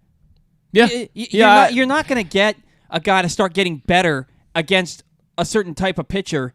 By not playing. I'm just trying to play devil's advocate. No, trust me. I get it. I get it. There's a certain point though, and this is where as much as. Again, I admit it to Stan, I admit it to everybody that's listening to the show, that I do believe that the Orioles' tenacity and their ability to come back and their ability to win all these baseball games they've won is a direct reflection on the personality of the manager. I think that Brandon Hyde, as far as leading this team, his personality, his fire, I think is really good for this team. Yes, I question a lot of his decisions, but I feel like we do that with any manager, although I never remember questioning Buck this much. Buck Showalter is a different breed, though, of manager. There's not many like him in the major leagues, and there never will be. I 100% agree. And what Buck meant to this city, this fan base, this team, what he meant to me was I will always love Buck Showalter. Yeah. He was he made the Orioles sustainably good. And so respectable, too. Yeah. Buck Showalter is a stand-up guy. Just a good quality human being. Yeah, I wish he was having more success in New York. This year they're having a rough start. They had some injuries, but now they've got Scherzer and Verlander back. Yeah. I think that they're going to take off here soon. And that's going to kind of lead us into Orioles banter here a little bit. But yeah, what the hell were we just talking about? I completely lost my train of thought starting to talk about Buck. Well, we were on Brandon Hyde's managerial decisions. Yeah, but that's not what we were talking about. We were talking about Brandon Hyde. We were back to Juan Soto and the San Diego Padres a little bit, and then also some of the 3 and 4 hitters. Right. For Baltimore. The 3, 4, 5 hitters should be Santander, Santander, Hayes, Mountcastle. But oh my gosh, and we could see it at some point this year where you have Colton Cowser, Adley Rutschman, and Gunnar Henderson hitting in the middle of the Orioles order. Right. And oh my God, man, that's going to make this team so much better. I was telling Glenn yesterday that I believe that was a weird accent you put on it. Yesterday. Sometimes just things come out weird. That's what she said. Yeah. Knew it as soon as I said it. Colton Cowser, by many metrics, has outperformed both Gunnar Henderson and Adley Rutschman in the minor leagues. That's just fact. He got hurt at a really bad time. Right. But he's close to coming back, and I don't think it's going to be too long before we actually had on Give That Fan a Podcast the other night. We had Sam Dykstra from MLB.com on the show, and he was talking about how he thinks when Cowser's back, it might be 2 weeks before he's up here. Yeah, I think Cowser is right around the corner, but I know someone did mention that breaking balls are a problem for him. It might have been actually Mike Elias who said that breaking balls are not something he's completely adapted to and can hit as well as they'd like, because he's going to see more of them. I mean, that's another fact where Colton Cowser will get to the major leagues and see a lot more breaking balls, and not only more, he's going to see a much better quality. He's going to have a bit of a struggle, just like Gunnar did. I'm sure he will. Yeah, I'm sure he will. He's a more advanced player at AAA than Gunnar was when he got there. Yeah. Because he had the college experience too. Right. So we forget that Gunnar Henderson right now will be a junior in college. It's amazing. He'd be a junior in college at Auburn, which is a good baseball school. Oh yeah. So Colton Cowser has already done that, and he's at AAA now. Made it to AAA in his first full season of pro ball. So it's he's right around the corner, and I can't wait till the everyday lineup features him, Gunnar, and Rutschman in the top half. Oh, my God, it's going to be awesome. It's going to be awesome. Anyway, Orioles banter, we were talking about how the Mets may be starting to have an opportunity to pick up some firepower here and really get their season going as we get to the hotter months of the year, is leading us into Orioles banter. And we're doing Orioles banter, 3 pitchers, 3 hitters, where Zach and I each pick 3 pitchers and 3 hitters that we think the Orioles could realistically pick up at the deadline this year, and who we think realistically they'd have to give up in return. Which is hard, and I've been thinking about it for my guys, and obviously it's quite difficult to project, and it's probably not going to be that close to reality, but we'll do our best in that situation. Yeah. So I'm going to let you go first. Okay. Do you want to? We'll alternate. We'll start. Sure. We'll start with the pitchers. Pitchers. Okay, I was ready for hitters. So let me go to my first pitcher. I think this is the guy everyone wants. Corbin Burnes would make so much sense for the Baltimore Orioles because of his decaying relationship with the Milwaukee Brewers. The Brewers have been good, and they've probably been better than a lot of people expected. Corbin actually hasn't been as good as people expected this year, but he's still Corbin Burnes. You don't have a ton of control with him, which makes me think the Orioles wouldn't have to give up a ton. But he's still Corbin Burnes. He's still a number 2 or number 1 pitcher at his best, so they will have to give up something significant. If I had to guess who that would be, I think Heston Kjerstad could absolutely be a trade piece, and I think he would be an immediate guy that the Milwaukee Brewers would be like, we would need that guy at least for Corbin Burnes. Yeah. It wouldn't be a 1-for-1, though. I think that Corbin Burnes is a guy on my list, too, so we'll stick with that for the sake of the conversation. I think that the Orioles don't want to trade Heston Kjerstad. They might not. Because I think that his power bat plays so well at Camden Yards that's a guy that they 100% want hitting in the middle of the lineup. And I don't think that they're willing to give him up for anybody. Like, he'd have to be in a package for like Shohei Ohtani. To be honest, and look, maybe that's too much of an ask. I don't know that you're willing to part with a guy who you think is going to hit 4th in your order for 10 years and hit 30 home runs a year for Corbin Burnes, whose walk rate is up and strikeout rate is down this year. Yeah, Corbin's been okay. Like, his WAR is 0.2 right now. Yeah. He has an ERA close to 4. That makes me think they might want a little less. But then again, in this situation, the Milwaukee Brewers have all the leverage. And in every situation we're about to talk about, they have all the leverage, and they're going to say, look, Heston Kjerstad is... You have all these other outfielders that you can potentially use. You have so much depth here. Why not Heston Kjerstad, right? I think Colton Cowser will be a huge overpay at this point for Corbin Burnes, especially how much time Corbin Burnes have on his contract, which just isn't much at this point. I think that to get Corbin Burnes, the conversation starts and ends at Grayson Rodriguez and Jackson Holliday. And I also think that you can kind of say, look, we're not giving you Cowser or Kjerstad. I think Cowser's got to be off limits, too. What I look at is Jordan Westburg, Connor Norby. I could see Westburg coming into that. Jordan Westburg, Connor Norby, Kobe Mayo, and DL Hall. I don't know if Kobe Mayo's done enough to really have a lot of value. DL Hall is an interesting one because he was going to be a guy I mentioned for a couple of these other pieces that we're going to talk about because he's working himself into trade territory right now where he hasn't necessarily been good, but maybe another team figures, hey, we can give this guy a resurgence, a fresh start. That's certainly something that could happen. And if the Orioles don't really view him as a piece they want to use in relief, and they also don't view him as a starter long-term, at this point, then that would make a lot of sense to try to move DL Hall for one of these guys. But the problem is with a guy like that, or even a guy like Heston Kjerstad, you don't want to move these guys for rentals generally. But then again, Glenn mentioned something really interesting yesterday on the show. Nobody thought the Cubs World Series window would end after 2016, and then it did. So you never know when your World Series window might close. You got to make these moves when you can. Yeah, it's a good point. I get that. Your second pitcher. My second pitcher is Dillon Cease. And this is the only guy on this list that I would legitimately consider moving Colton Cowser for.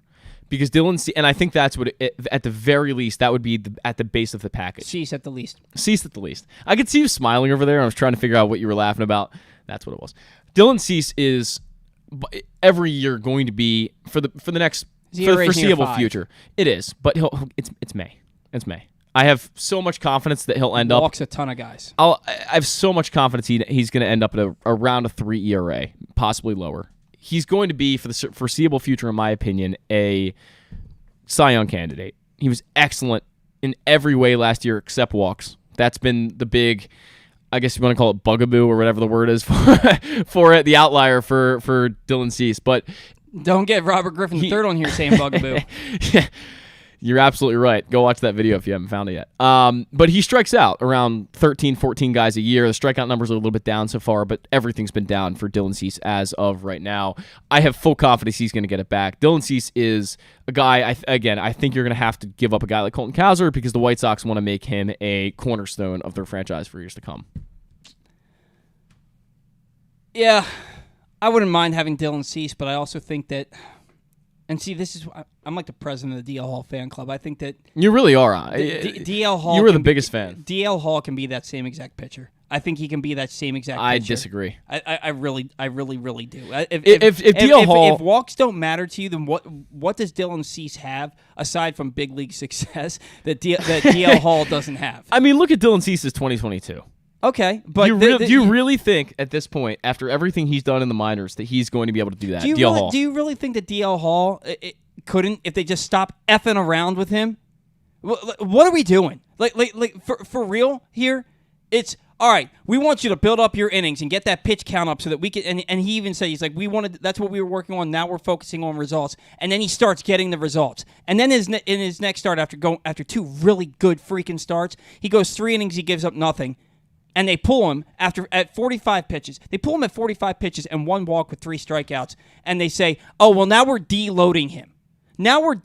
So now you stop him in the middle of a really nice run of pitching. You stop him to deload him. And then his next start, he gives up 6 runs in an inning and a third. What the hell are we doing?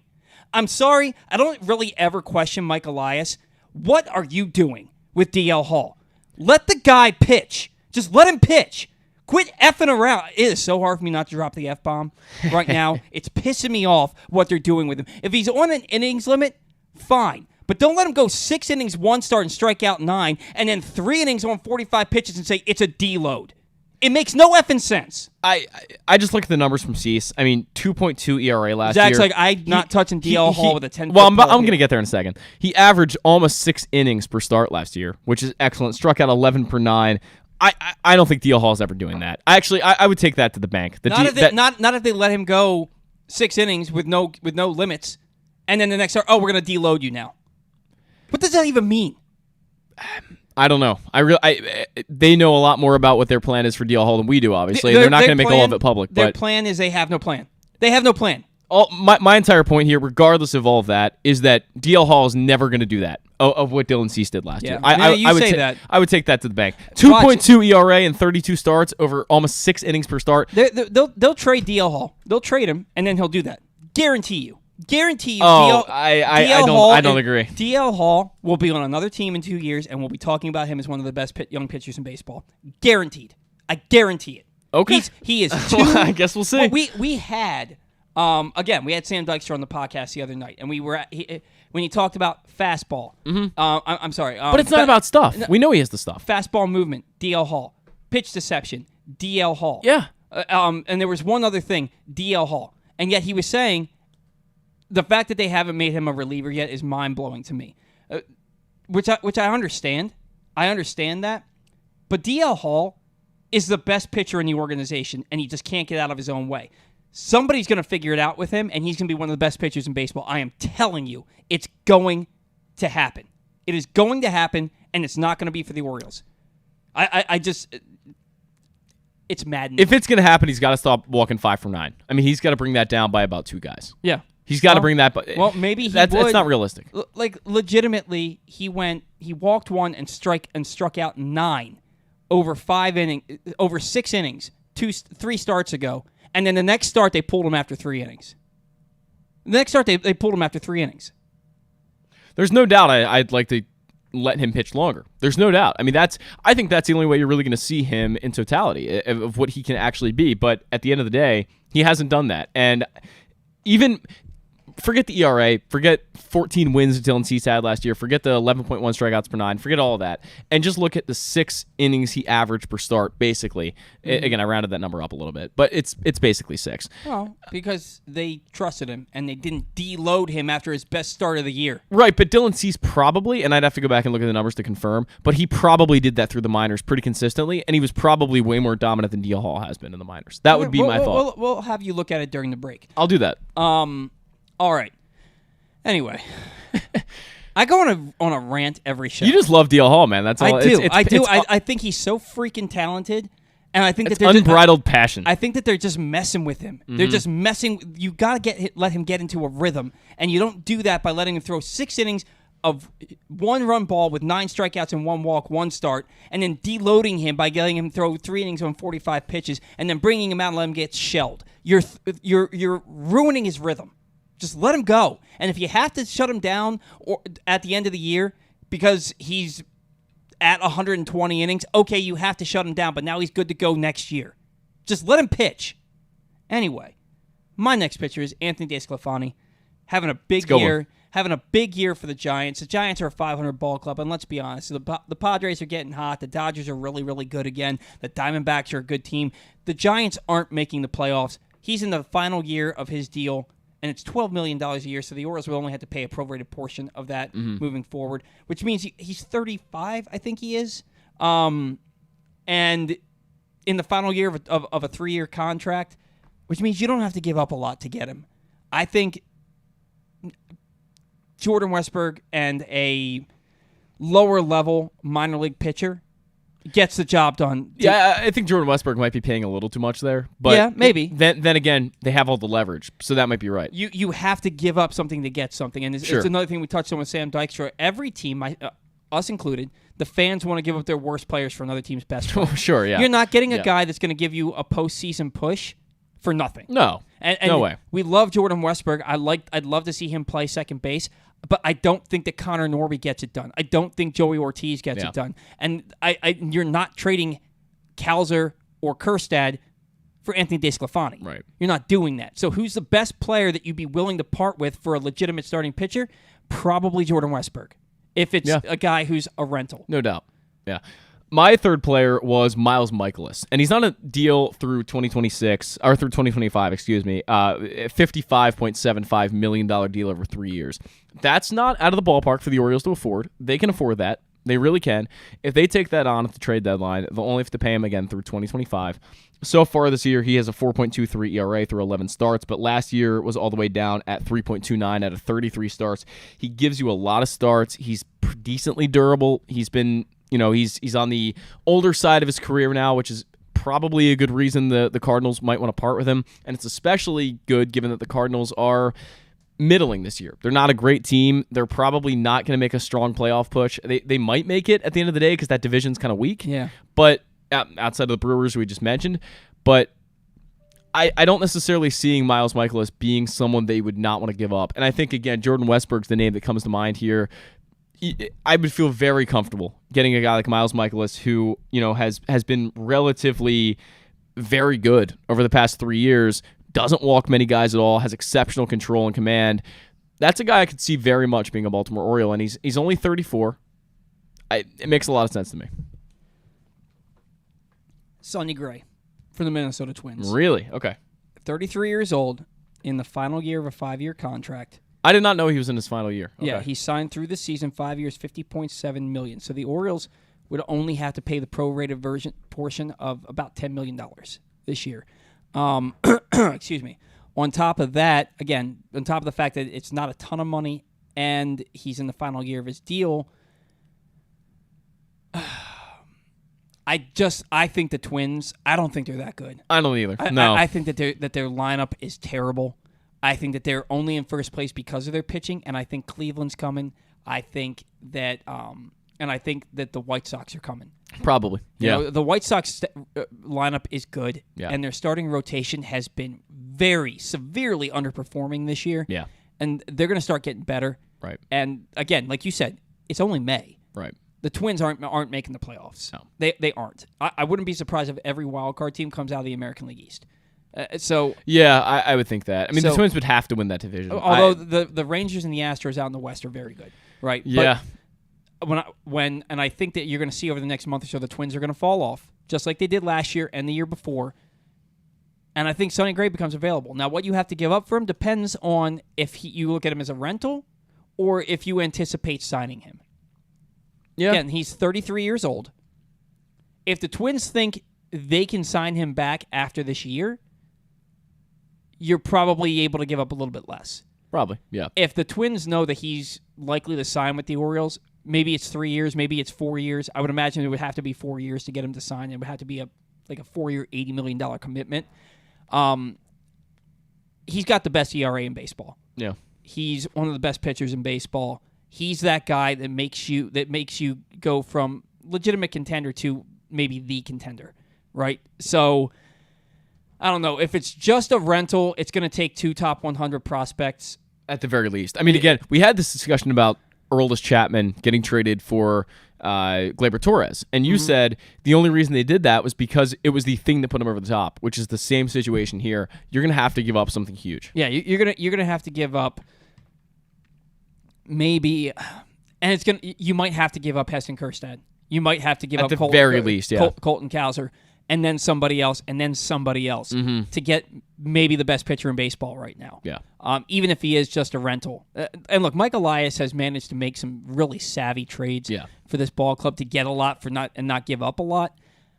And maybe he's able to do something. Maybe he's able to say, hey, look, I'm going to give you Jordan Westberg, Joey Ortiz, and I don't know, Gene Pinto, or something like that, and that gets you, what's his name, Sonny Gray. Gray. Brain lapses all day today to get Sonny Gray, but I think it's going to end up costing you Cowser or Kjerstad. Yeah, not both.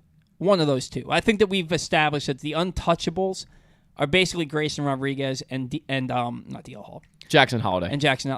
See, another brain lapse. Jackson Holiday is so freaking good. He's so damn good. He's batting basically 400. Yeah. In the minor leagues right now, which he's hitting 400 at high A, and he hit 391 at low A. Yeah. It's stupid. Yeah. It's stupid. He has every opportunity to play the bulk of the season next year at the big league level. He is so freaking good. I mean, he's probably going to make the major league roster opening day. I don't know about all that. Jackson Holiday has been everything you could skip AAA entirely, like Jordan Walker did. He could get there this year. He could easily. I wouldn't say easily. He's already played 25 games in Aberdeen. He's had 110 plate appearances, 88 at bats. He's batting .398, .518, .693 with an 1,211 OPS. You could just say 1211 OPS. You always criticize how I say it. That's how I say it, Paul. 1,000. That's how I say it. With it's 1,211. 211. Yeah, but is there really anything left for him to do at Aberdeen after that? And that's a hard park to hit in. Yeah. He's going to do better at Bowie, I would think. Yeah. There's a lot of good prospects who play in high A too that he's facing in Aberdeen. He's facing college guys who got drafted out of college. Yeah, but at high A. A lot of those are good prospects. Yeah, that's what I'm saying. Oh, okay, that's what yeah, I'm saying. What he's doing is much more impressive. Right. He's facing guys who played at big college programs who got drafted out of college, and he's better than all of them. If he doesn't get called up by middle of June, end of June, with what he's doing right now, it doesn't make sense to me. Yeah. That wouldn't make any sense. Especially if he continues to do it. His on base percentage is .518. What are we doing? It's stupid. It's stupid. And then he could easily be in AAA in August. Very easily. I think we throw around the term easily. I think you're just using as an add-on there. I don't think it's easy to get promoted. You're right, but he hasn't not performed yet at any level. Yeah. He hit over 400 with an over 500 on base percentage in big league spring training. Right. That's what I'm saying. Yeah. It's not 100% going to happen, but there's a good chance that if for anybody it would happen, it would be for Jackson Holiday. He has been unreal. Kid's a freak. The kid's a freak. He's so damn good. He's so damn good. All right, let's move over to the hitter side of things. Go ahead, your first hitter. So I have a weird one. I have Andrew McCutchen, and this no is desire. Really? Have you seen his numbers this year so far? Yeah. He's old, and he's only performing that way because he's rejuvenated by playing in Pittsburgh. Well, he's also going to be rejuvenated by being on a team that could make one of his. He doesn't have many playoff appearances, so one of his first playoff appearances in his career, and it's obviously not his first. But is he a guy that you put in the middle of your order and just leave there? I mean, because that's the type of bat. That's the type of bat you're trying to add. Let me entice you a little bit. Right now, he's slashing 269, 364, 462 with an 826 OPS. He's been 25% better than the average major league hitter. He already has 8 home runs. He's walked 24 times, struck out 38 times. He's been good all around. Yeah. He's already over 1 WAR. You're probably right that a lot of this is because he's playing at home, and this is where he played his entire career. But also, if he gets the chance to play every day in an Orioles lineup and help out a team that could possibly go to a World Series, I don't see why he wouldn't want to do that. I don't see why he wouldn't want to do that either. You can want to do things and still not be very good at them. You know? That's also true. I do play golf. I want to play on the I want to play on the PGA Tour. Ha! Right. Ha! Right. Ha! No, I don't want Andrew McCutchen. Okay. I wouldn't. I do. I would take it. If they got him, I wouldn't be like, oh God, why? But I understand why they would go get him. It's a no for me, bro. Okay. I think he's better. I think he's performing a lot better than Ryan Mountcastle is right now. He's performing better than Anthony Santander is right now. And those not Santander. Not Santander's having a better year. I mean, 826 OPS compared to Santander's is higher. Is it? Guaranteed. Really?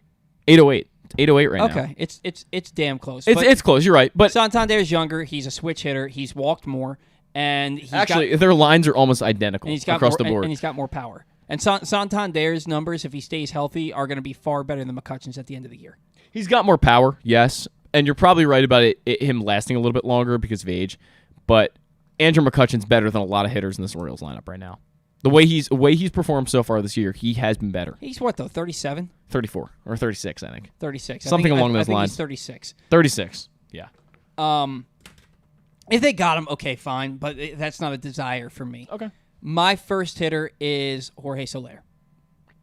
Interesting. The Marlins, this time last week, they were in second place. Now they're in third place, but they're still only a game out of a wild card spot, last I checked. He's their second best offensive player behind Luis Arraez. He's getting up there now, but the power is there, the OPS is there, the production is there. Jorge Soler, you put him in your 4-hitter and you go. Do you worry about the fact that he was so bad last year, though? No. Okay. I mean, because he's been really, really good most of his career. Yeah, I mean, 2021, he hit 192 with Kansas City, but then went to Atlanta and hit really well. Really good in the playoffs. Mm-hmm. Last year with Miami, /207, 295, 400. Not his best year, but this year slashing 259, 333, 566. And that's basically a 900 OPS. 15 home runs. 16 now. 16, yeah, he homered last night. Yep. He's got 16 home runs. The production's there. It's not far removed from a 48 homer season. I can't argue this one. He's a big time power hitter. The question is, what's his contract status look like? Okay, so he is signed through 2023 at a $27 million deal. There's a 24-player option, so he could easily opt out and be a free agent. Yeah, and how old is he? 33. He is 31. 31 years old. When you say $27 million, you mean total, so like $9 million a year? Yes. $9 million a year. No, it's a 2-year contract. 2-year contract. So 13.5. $13.5 million a year. So you're looking at, when you go get him for the final 2 months of the season, you're looking at, you got to pay him another $4 million, right? And I have to see how it was structured. It could have been backloaded. It could have been front-loaded. I don't know how the Marlins structured that. But you're assuming... Roughly, yeah. You probably got to pay him about $4 million to hit in the middle of your order. We've already seen that when he gets to the playoffs, he performs. He's done it in the past. To get him, you probably don't have to give up much. I can't imagine that you have to give up much. Maybe like I don't know, it depends on how you feel about a guy like Judd Fabian. You know what I mean? Oh, easily I'd give up Judd Fabian for him. A guy who's got a lot of power potential. You could put, and he could be, a productive player for the Marlins. I wasn't a fan of the Judd Fabian pick last year. 2 years. It's neither. I mean, they really wanted him. They love his power. They did. They probably aren't looking for much. Everybody wants pitching, and you can never have too much pitching. I don't think you have to give up a pitcher to get him, or maybe if you do, it's somebody who's not on the radar yet, who they like something that he's doing. And the Marlins are a popular trade partner for the Orioles. Yep. Let's remember that. Maybe you have to give up a reliever or something like that, plus a fringe top 100 prospect. Maybe it's Kobe Mayo. I don't know. I'd actually be very on board with this. I didn't have Solera on my list, but I actually like this a lot. I think that would make a ton of sense. Okay. Yeah, it makes a lot of sense. Ken McCusick, I did a podcast with him that just came out yesterday, and we were talking about hitters that the Orioles could go after. And we got to move things along here. We were talking about hitters that the Orioles could go after. Don't call them yet. Just finding the number. Oh, gotcha. And I didn't mention Jorge Soler. I thought about him, but I didn't mention him on the show because at the time the Marlins were and they still are in the playoff picture. I think they're going to fall off. I think the Mets, the Phillies, and the Braves are all going to start running away with this thing. And the Nationals aren't pushovers right now. The 21 and 29 was a lot better than I thought they were going to be.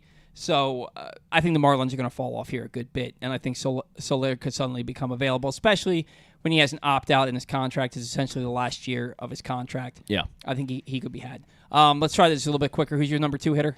My number 2 hitter was Charlie Blackmon, a guy that you brought to my attention the other day. He'll be my number 2 also. Aging veteran in Colorado. They're not going to go anywhere this year. Could easily move him and try to get final year of his contract. Final year of his contract. Trying to get younger in Colorado seems like a huge strategy for them. That's a no-brainer to me. Charlie Blackmon makes a ton of sense. Charlie Blackmon to me is a better player than Andrew McCutchen, and I think that is a guy who is rejuvenated by being in the playoff hunt.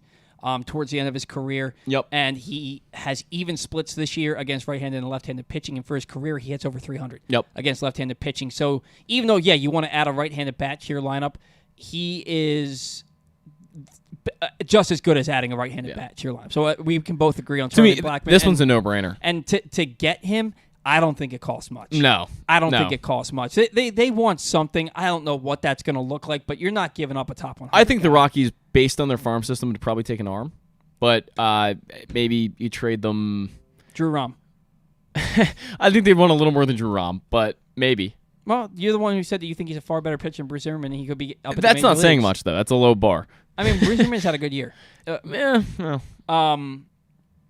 So yeah, I don't know what it would take. I don't think it's going to take that much because he's 37 years old and in the final year of his contract. And then finally, your third hitter? My third hitter is Jose Abreu. And hear me out before you start saying how bad of a year he's had. I wanted him at the beginning of the year. Yeah, I did as well. Jose Abreu's been horrible. His WAR is negative 1.2. He's done absolutely nothing. I think this could be a fit problem. Because you know that Jose Abreu is a better hitter than what he's slashing right now, which is 217, 275, 254. He's been awful in every way.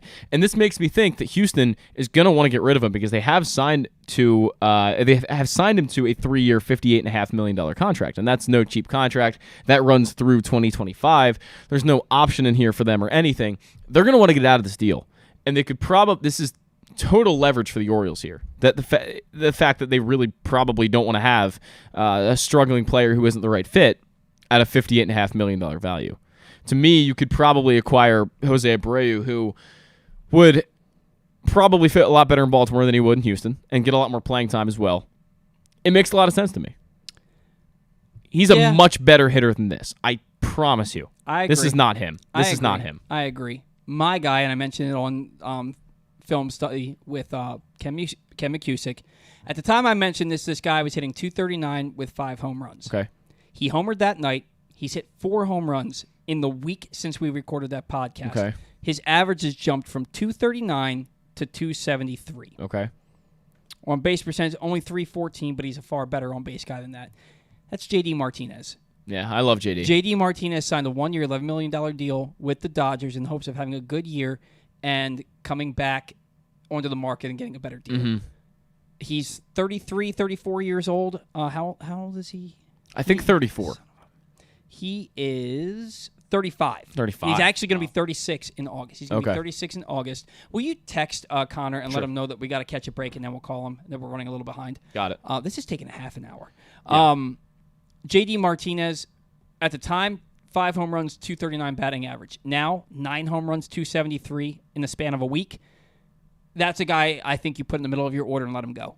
And he's a guy, he's got gap-to-gap power. He's big-time oppo power, which fits perfectly for a right-handed hitter in Camden Yards. And he still is really good at extra base hits. Yeah. So I look at this guy. I as a love guy JD. Who the Dodgers, maybe they don't count on him too much. I mean, he's got 9 home runs, 2 triples this year, and 12 doubles. So 23 extra base hits for a guy who's about to be 37 years old. 9 home runs out of those 23 extra base hits. I like J.D. Martinez, and I think that's a guy that the Orioles could have for not too much. One more quick thing. He's out indefinitely is the recent word I've heard on him. But Michael Brantley, to me, if he ends up coming back at the end of the year, can provide the veteran leadership and another bat the Orioles could really use in their lineup. I really wanted the Orioles to sign him in the offseason, but the fact of the matter is he's hurt every year. He's always hurt. And he's out, again, he's swinging the bat but not hitting is what the report was 14 hours ago from CBS. So I don't necessarily think that's a great situation, but by August, when the trade deadline happens, that may be a different situation. Yeah. So I'd consider that. We'll see. We got to catch a break. Want to remind you that today's show is brought to you by PressBox Offers. PressBox is offering new sports bettors the best sign-up bonuses and promos from 7 legal online sportsbooks. Go to PressBoxOnline.com/offers now and get offers like $150 in bonus bets from DraftKings after placing your first $10 bet, or up to $1,250 in bonus bets from Caesars. Time is limited to get the best offers from all of the sportsbooks, so go to PressBoxOnline.com/offers and sign up today. When we come back in, and it's going to be an intriguing conversation from the Locked On Orioles podcast, Connor Newcomb joins the show. That's next on the Bat Around. What air conditioning company can save 50% of your energy cost and qualify you for up to $7,500 in rebates? A.J. Michaels. We do more, we do it better for less. In Baltimore and Annapolis, ajmichaels.com.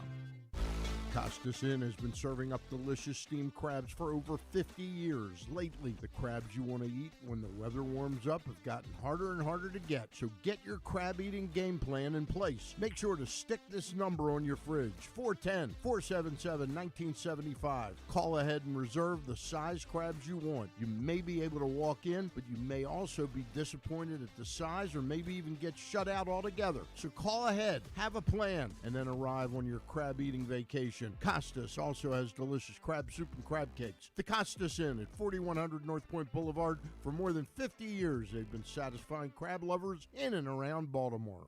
The All-America Senior Game powered by New Balance will be back at Johns Hopkins Homewood Field on July 29th. The most decorated girls and boys lacrosse players in the country have been invited to play in what is the premier lacrosse event of the year. Every college coach wants their players in this game, and if you dream of being in this game, you start by trying out for one of your regional underclass teams this summer. The best against the best. Get your tickets now at allamericalacrosse.com. Are you a diehard O's fan looking for the perfect way to show your team spirit? Look no further than Birdland Sports. Birdland Sports is a small business run by fans for fans. They offer a wide variety of unofficial O's merchandise, from the Birds Are Coming tees to player cartoon shirts and more. And the best part, their prices are more affordable than the big guys. So head to birdlandsports.com and grab your gear today. Show your support for the Birds with Birdland Sports. I'm Griffin Bass, and I have the extraordinary, mind-blowing, and life-affirming pleasure of being the new producer for the absolute funniest, smartest, and most handsome sports host in all of Baltimore. Wait a second, Glenn, I'm working for you, not Jeremy Kahn. If you're not listening to Glenn Clark Radio, here's what you're missing. He's Coach Kevin Willard. Glenn, thanks for having me. Baltimore Ravens wide receiver, Rashad Bateman. Thank you, I appreciate it. He is outfielder Cedric Mullins. Thank you guys for having me. Mr. Marcus Williams, who's now with us. Man, appreciate it. Happy to be on. Ravens kicker Justin Tucker. Thanks for having me. Adley Rutschman. Absolutely. Thanks for having me on. John Angelos. Thanks a lot. Good to be with you. Ryan Mountcastle. Thanks for having me on, guys. Marlon Humphrey. Thank you. Talia Tungavailoa. Thank you guys for having me. He is J.K. Dobbins. Thank you for having me. I had a great time. The great Ray Lewis. Always good to be on. He is Mr. Cal Ripken Jr. Good chatting with you. Watch Glenn Clark Radio at youtube.com/PressBoxOnline and listen live at PressBoxOnline.com/radio, or anytime on Apple, Spotify, Amazon, or anywhere you get your podcasts.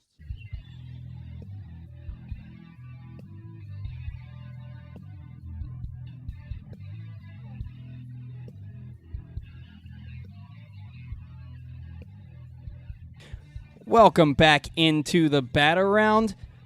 Have you seen all of Maryland's minor league ballparks? PressBox is giving you the chance to check out all of them this summer. Head on over to PressBoxOnline.com/contest now and sign up to win 4 tickets to each of the local minor league baseball teams, 1 Easy Pass Maryland on the Go transponder preloaded with $25 and $50 gas card from Royal Farms to help you get around. You must be 18 or older to enter, and the sweepstakes end June 14th.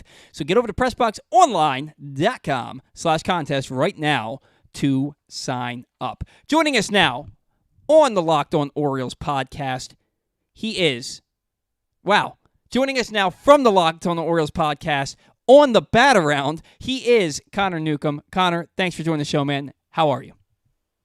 I'm great, Paul, and I was confused. I was like, "Oh, am I recording on Saturdays too?" Now they pushed me to 6 days a week. I don't know, but this is good right now. We're getting a pod that drops 5 days a week, and yet probably top 5 biggest Orioles news of the year drops on a Saturday, and I still get a little platform here. So thanks for having me on. Oh yeah, no, absolutely, and thanks for going with it when I accidentally called our show your show. But you're part of the show too. You've been on a number of times. You can call it your show too if you want. We have a little bit of a disagreement here, Connor, that has flooded into our social media Twitter sphere about Grayson Rodriguez. And you were saying that there were people that are saying that he should be sent down when he was a ground ball away from getting out of it down 5-1 yesterday. I was one of those people saying Grayson Rodriguez needed to be pulled, not sent down, but needed to be pulled out of that game. And I was also thinking he probably needed to go down, which he did today. That was the news that you were alluding to. He got sent down, and Keegan Egan recalled for the Orioles. And my argument here, Connor, is that he had given up 5 straight hits, or he allowed 5 straight runners to reach. He had given up 2 home runs and was Cedric Mullins' robbery away from giving up a 3rd home run. You ended up having to take him out 2 hitters later anyway, because the next thing you know, he gives up a grand slam. Now your team's down 9-1. I understand wanting to save the bullpen. The writing was on the wall. It was the same thing that happened to Kyle Bradish in Detroit a few weeks back, where he was cruising and then he gets into the 5th inning and he gives up 4 runs. Orioles managed to win that game, but to me, Grayson was struggling so badly that you knew I knew it wasn't getting any better, even with the botched double play ball by Jorge Mateo. Yeah, I don't disagree with you that he should have come out of the game. I think my big argument was they literally couldn't take him out of the game at that point, because you kind of go back to the 4th inning there. So he'd only given up 2 runs through 3 innings. He hung that changeup to Tavares and gave up the 2-run homer. But I think the 1st and the 3rd were clearly his best innings. I mean, he threw his most strikes. He got strikeouts. He put up zeros. And so you're going into the 4th, it's a 2-1 game. Brandon Hyde certainly is not even calling down to the bullpen at that point. You're wanting Grayson to go through the game. And then he strikes out Garcia to start the 4th on a really good changeup. And you're like, okay, maybe he settled in a little bit. And then Josh Young hits the triple, which, Paul, I still cannot believe they have called that a triple. That was an egregious error by Absolutely. there in right field. Absolutely. That should have been a double and an error. I mean, he was just spinning around in circles trying to pick up the ball. I can't believe that hasn't been changed yet. I think it will be eventually by MLB. But so you get the triple. Now you're still not going to the bullpen. It's still 1 out. It's 1 base runner. It's 2-1 in the 4th inning. So then Josh Smith singles on the 1st pitch. Now it's 3-1. You're probably still not going to the pen. It's only 3-1 in the 4th inning. The very next pitch, Grossman hits a 2-run homer. So in 3 pitches, essentially, it goes from 2-1, nobody on base, to 5-1 in 3 pitches. That's not enough time to get anybody up. So once Grayson then gets to 5-1, then Hyde's probably thinking, okay, we need to get somebody. Now, something we have learned this year is that Austin Voth is the quickest guy to warm up in the Orioles bullpen. Sure. I believe it takes him the least amount of time out of anyone. And because he can give you length, Voth was the easy option there. So Voth begins to probably stretch and throw as Tavares comes up to the plate. Now, it helps that it was a 7-pitch AB to Tavares, but he walks. And at that point, Voth is probably into actually throwing in the pen. Then you have Leon on the 2nd pitch singles.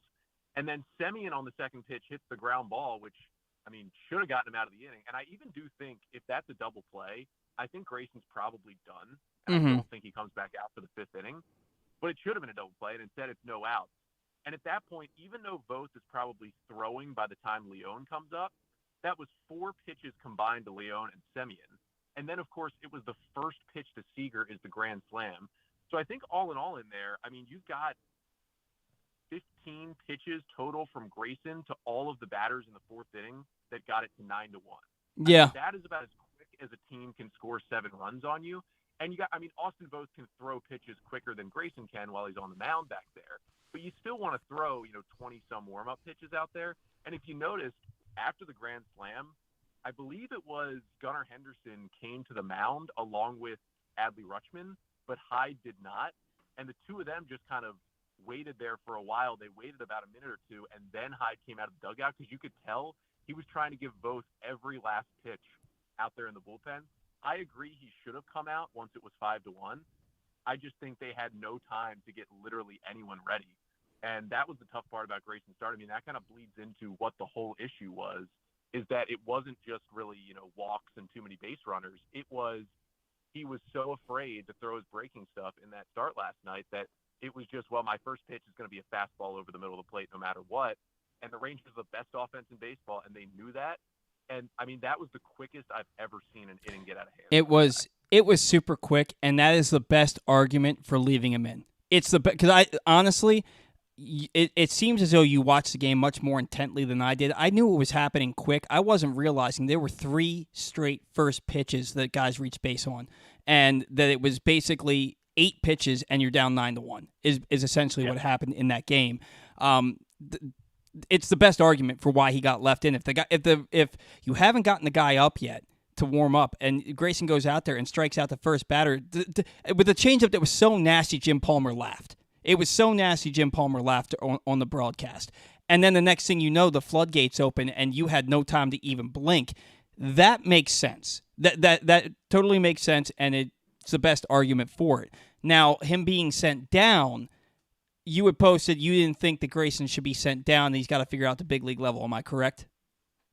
Yeah, and I still do feel that. I kind of get after last night why they did it. I'm still on the side of I don't agree with it. So here's the thing. If this is the 2021 Orioles or prior, that's what you do. If this is the 2022 Orioles, it's what you leave him up here and let him figure it out, because it's one start he's terrible, the next start he's pretty damn good. The issue here, Connor, that we're running into is that the Orioles have proven over the first 2 months of the season, you look at who they've played in May, and they're well above 500 in the month of May. This team is a legitimate, not just postseason contender, but they're probably a starting pitcher away from being a legitimate World Series contender this year. You just have to look at the record and the way they've played and how they've handled every team. You can't have a guy going out every 5th day where you don't know if he's going to give up 8 runs or if he's going to give up 2 runs. And his last 4 blowups, 6 runs, 7 runs, 8 runs, 9 runs. You got to make a move there. And look, you have to handle him a little bit with kid gloves when you make that move. You have to say, look, we really think that you're going to help us, not just in the future, but this season. But you got to go down there and get a little bit right before you come back up. We got to keep pace here. That's why I think you got to send him down, because you can't afford to experiment and let this guy figure it out at the big league level at the cost of baseball games. Yeah, and I get the argument. I think I get it more after the bad starts have kind of snowballed a little bit. Mm-hmm. Like after that Kansas City start, right, where he just, something was clearly wrong. It was bad offense. They jumped all over him. Mm-hmm. And we saw a lot of the same sentiment, which was he needs to go down. And I felt like then I was like, there's no way. I was like, he had one other bad-ish start, but this one was just like a weird one. And his next start was pretty good, so I thought, okay. But now you've had, legitimately 3 of these that have really gotten completely out of hand. Like I'd say 4 bad starts, and 3 of them have just been essentially non-competitive and unwatchable. Yeah. And that's tough for a team, as you said, that's in second place right now and is trying to get to the playoffs. I was talking to a couple of friends at the game last night, and I had mentioned one of the things that will be interesting is because of the new rules that went into place last year, unless somebody gets injured, Grayson cannot come back up for another 15 days. That's the reason why Cole Irvin can't replace Grayson in the rotation this week. That's a Irvin good point. has been down for 15 days in AAA. So there's kind of a twofold worry for me on that. One is if you can get him through 2 AAA starts, kind of figure something out quickly, and then you still have to leave him down there, does that hurt the confidence at all? Where maybe if he goes down, and he really does dominate in Norfolk, right, in 2 starts, and he knows he still has to sit there for a while. And the other issue is, despite Irvin's struggles, if he were available to come up, I think everyone agreed he would be the guy they would go to right here. Sure. I mean, I know he was bad early in the year, but just the track record of Cole Irvin and trading for him this offseason, this would probably be the moment you turn back to him. But now you can't. Drew Rom got absolutely annihilated in his last AAA start. Spencer Watkins pitched 2 innings his last 2 outings since coming off the IL from the cut on his finger, so he's clearly not built back up. DL Hall is, I mean, whatever deloading is, that's currently what he's doing, so he's not coming back up to start. I went on a huge rant about that just about 10 minutes ago. Yeah. I mean, I get a little bit of the sentiment, but the way they're doing it is just weird. Mm-hmm. So basically, your option right now, unless you want to go Drew Rom, which you could, but I probably wouldn't have him make his first big league start after he gave up 7 runs in 2 innings the other night in Norfolk. So your option is Bruce Zimmerman. Yep. He pitched pretty well in AAA this year, but there's going to be some scars when you think about the last times we saw Bruce Zimmerman in the big leagues, which is giving up just as many runs as Grayson's been giving up over his last few starts, and basically giving up a home run to every other batter. So it is a little concerning. Now, I did tweet out that the O's could go a bullpen game on Wednesday because they do have the off day on Thursday. So if they can rest the bullpen a little bit, they could just bullpen it for Grayson's next start. But I had talked to some friends about maybe just skipping one start, keeping him up here, having like a really, really focused bullpen side session where he's only throwing off-speed pitches and you're really focusing on the confidence. And maybe you give him 8 days off instead of 4 days off. You bullpen one game, and then you throw him back in there. I thought that might have been an answer. It's obviously tough to do that, to just hold a guy on your major league roster when you're competing who you know isn't going to pitch for 8 days. That's really tough to do, especially with this Orioles starting rotation right now. But I am worried about where this sets them up moving forward, not just with Grayson's confidence, but more so with the depth that they thought they had is just at the moment not there, starting pitching-wise in AAA, and that concerns me a little bit. Yeah, trust me, I get it. I didn't even think about the fact that Irvin wouldn't be available for 15 days after being sent down. The thing about that, when did he get sent down? He got sent down. So that was Saturday, I believe. So he can come back. I believe I looked it up. It's June 5th would be 15 days. So that's the following. That's a week from Monday. Yeah, so you're looking at potentially, I mean, the next 2 times Grayson Rodriguez's spot would be due up.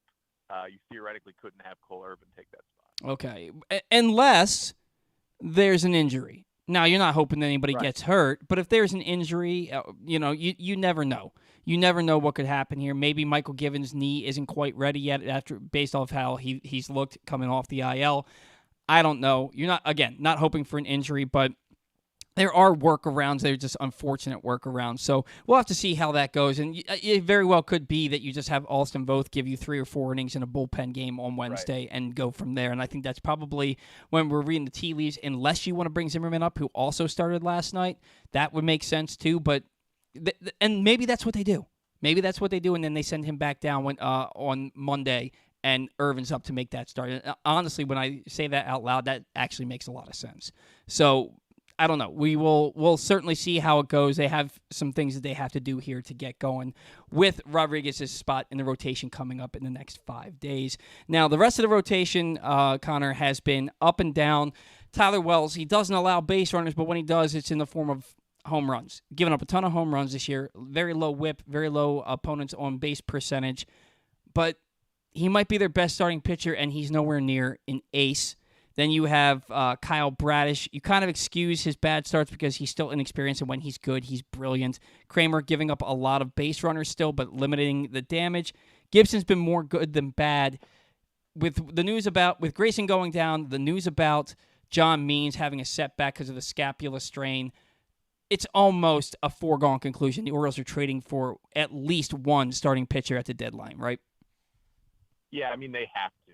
And the Means news is tough. I tried not to let myself, I don't know how you approach this, Paul. I tried not to let myself really rely on John Means at any point in 2023. I felt like, hey, by September, he could be John Means of old. Like, that's totally possible. But I just felt like if the Orioles or myself tries to rely on him saying by August 1st he's going to be the O's ace again, I think that was just setting everybody up for a letdown right there. But I do think this setback falls into question, like, will he even start a game for the O's this year? I think he could be back, but does that push back the time that he's built up? And is he just kind of a reliever, basically, in September? Could be the case here. But besides that, I mean, at the very least, you need to at least get a better version of Cole Irvin in a trade and just a guy who you can put in the rotation. Now, should they go get a number one? Absolutely. Do they have the prospects to get a number one? Absolutely. Who is out there that the O's would be willing to make that move for? That's what worries me a little bit, because there are some good pitchers who are on expiring deals, and I don't think Mike Elias and the Orioles are going to give up prospects for a rental right now, and I don't think John Angelos is going to re-sign anybody that they would go get in a rental version, which means they're looking for somebody with team control. The number one name out there right now, I would think, would be Dillon Cease, and I really still don't know what the White Sox plans are going to be at that point and what that asking price is going to be. He's been worse this year than he was in his almost Cy Young season last year. But besides that, we don't really know what the names are for controllable aces. And I almost feel like would going to get another number three help? Absolutely. And they kind of need to do it at this point. But it's kind of the back and forth of like, if you keep compiling number 3 and 4 starters, at some point you're just going to max out their possibilities. Yeah. To get to the next level, you need a legitimate guy. And I still don't know if they're willing to make that move. I hope I'm proven wrong. I just don't know if they're willing to do it. Yeah, and that's the thing. They were ahead of schedule last year. I think they're ahead of schedule this year. I don't think we were expecting this kind of a performance from this team till next year at the earliest. But now that performance is here, and your window is wide open right now, you don't have the pitching prospects to do it from within. You got to go get somebody. And a number 3 isn't going to help you win a World Series. Not going to do it. You know, and the names that Zach and I talked about were guys like Corbin Burns, Anthony DeSclafani, Sonny Gray, Miles Michaelis, guys like that. It's going to, even with those guys, a lot of those guys on expiring contracts, it's going to cost you something that maybe you don't want to give up, but that's the cost of doing business in Major League Baseball. If you want to win, you got to pay the price to win. And to me, it's, do you want to win or you want to keep a prospect that you're not sure what they're going to be at the big league level? Who are you willing to give up? I'd say that Grayson Rodriguez and Jackson Holliday are untouchable. I'd say Colton Cowser is in that next tier where it has to be something really good in return. And then you look at Kjerstad and Westberg, and that maybe in that same tier. You got to be willing to give up something, right? Yeah, I mean, and the funny part is, like, I definitely lauded the Cole Irvin trade this offseason, just said, like, finally, they've given up an actual prospect for an actual major leaguer who will help the team. Mm-hmm. Of course, that major leaguer hasn't actually helped the team so far this year, but in theory, Cole Irvin, would be the guy right now stepping in. He should be giving you 6 to 7 solid innings, every time he goes out there. That was what he was doing in Oakland. That's not what's happening. But you still look at it, and you're right. It's like, yeah, they gave up Darell Hernandez, who, yes, was a top 20 prospect in the O system.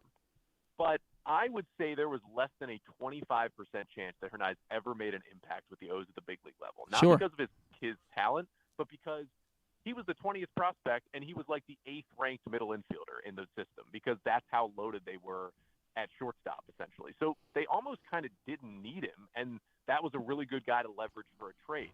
If you want to go get a pitcher who's really going to help you make a deep postseason run, you can't, give up, who's that kind of the next guy in that tier, like a Cesar Prieto. Like, you can't just say, oh, we have enough, middle infielders. Let's go trade away Cesar Prieto. You need to give up the guy, not at the top of the ladder, not Jackson Holliday, but the Joey Ortiz, the Connor Norby, the Jordan Westberg, those next guys on the rung of those middle infield prospects. And I think they're willing to deal them down the road, but I'm just unsure if they're willing to deal any of them for a rental. And I think that's somewhat of a smart way of doing business because you don't want to just have a guy for half a season and lose a guy like Jordan Westberg. But a lot of the best pitchers are rentals this year. It's going to be a really odd trade deadline just because of who's available for the Orioles. And unfortunately, Elias and Angelos are going to be able to use that as an excuse if they don't go get an ace. And they're going to say, hey, all the aces were rentals. We weren't willing to do that. And you're going to kind of have to side with them in some ways, and yet it'll still probably be frustrating after August 2nd. Yeah. The way you can look at it, I guess you kind of have to, negotiate with yourself is the window just opened this year.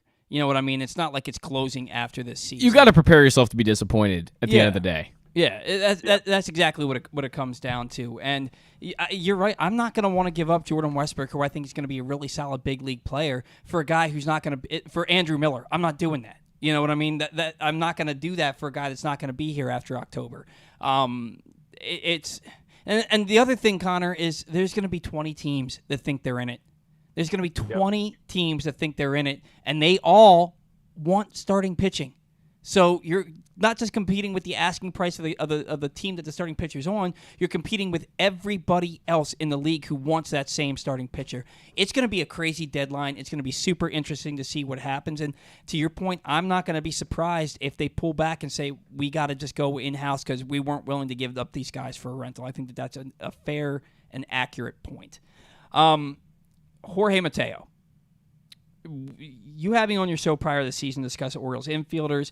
We were talking about who do we think could be here at the big league level by the end of the season. Ortiz, Henderson, Westberg, we thought they could, and even Connor Norby, we thought could all be here at the big league level.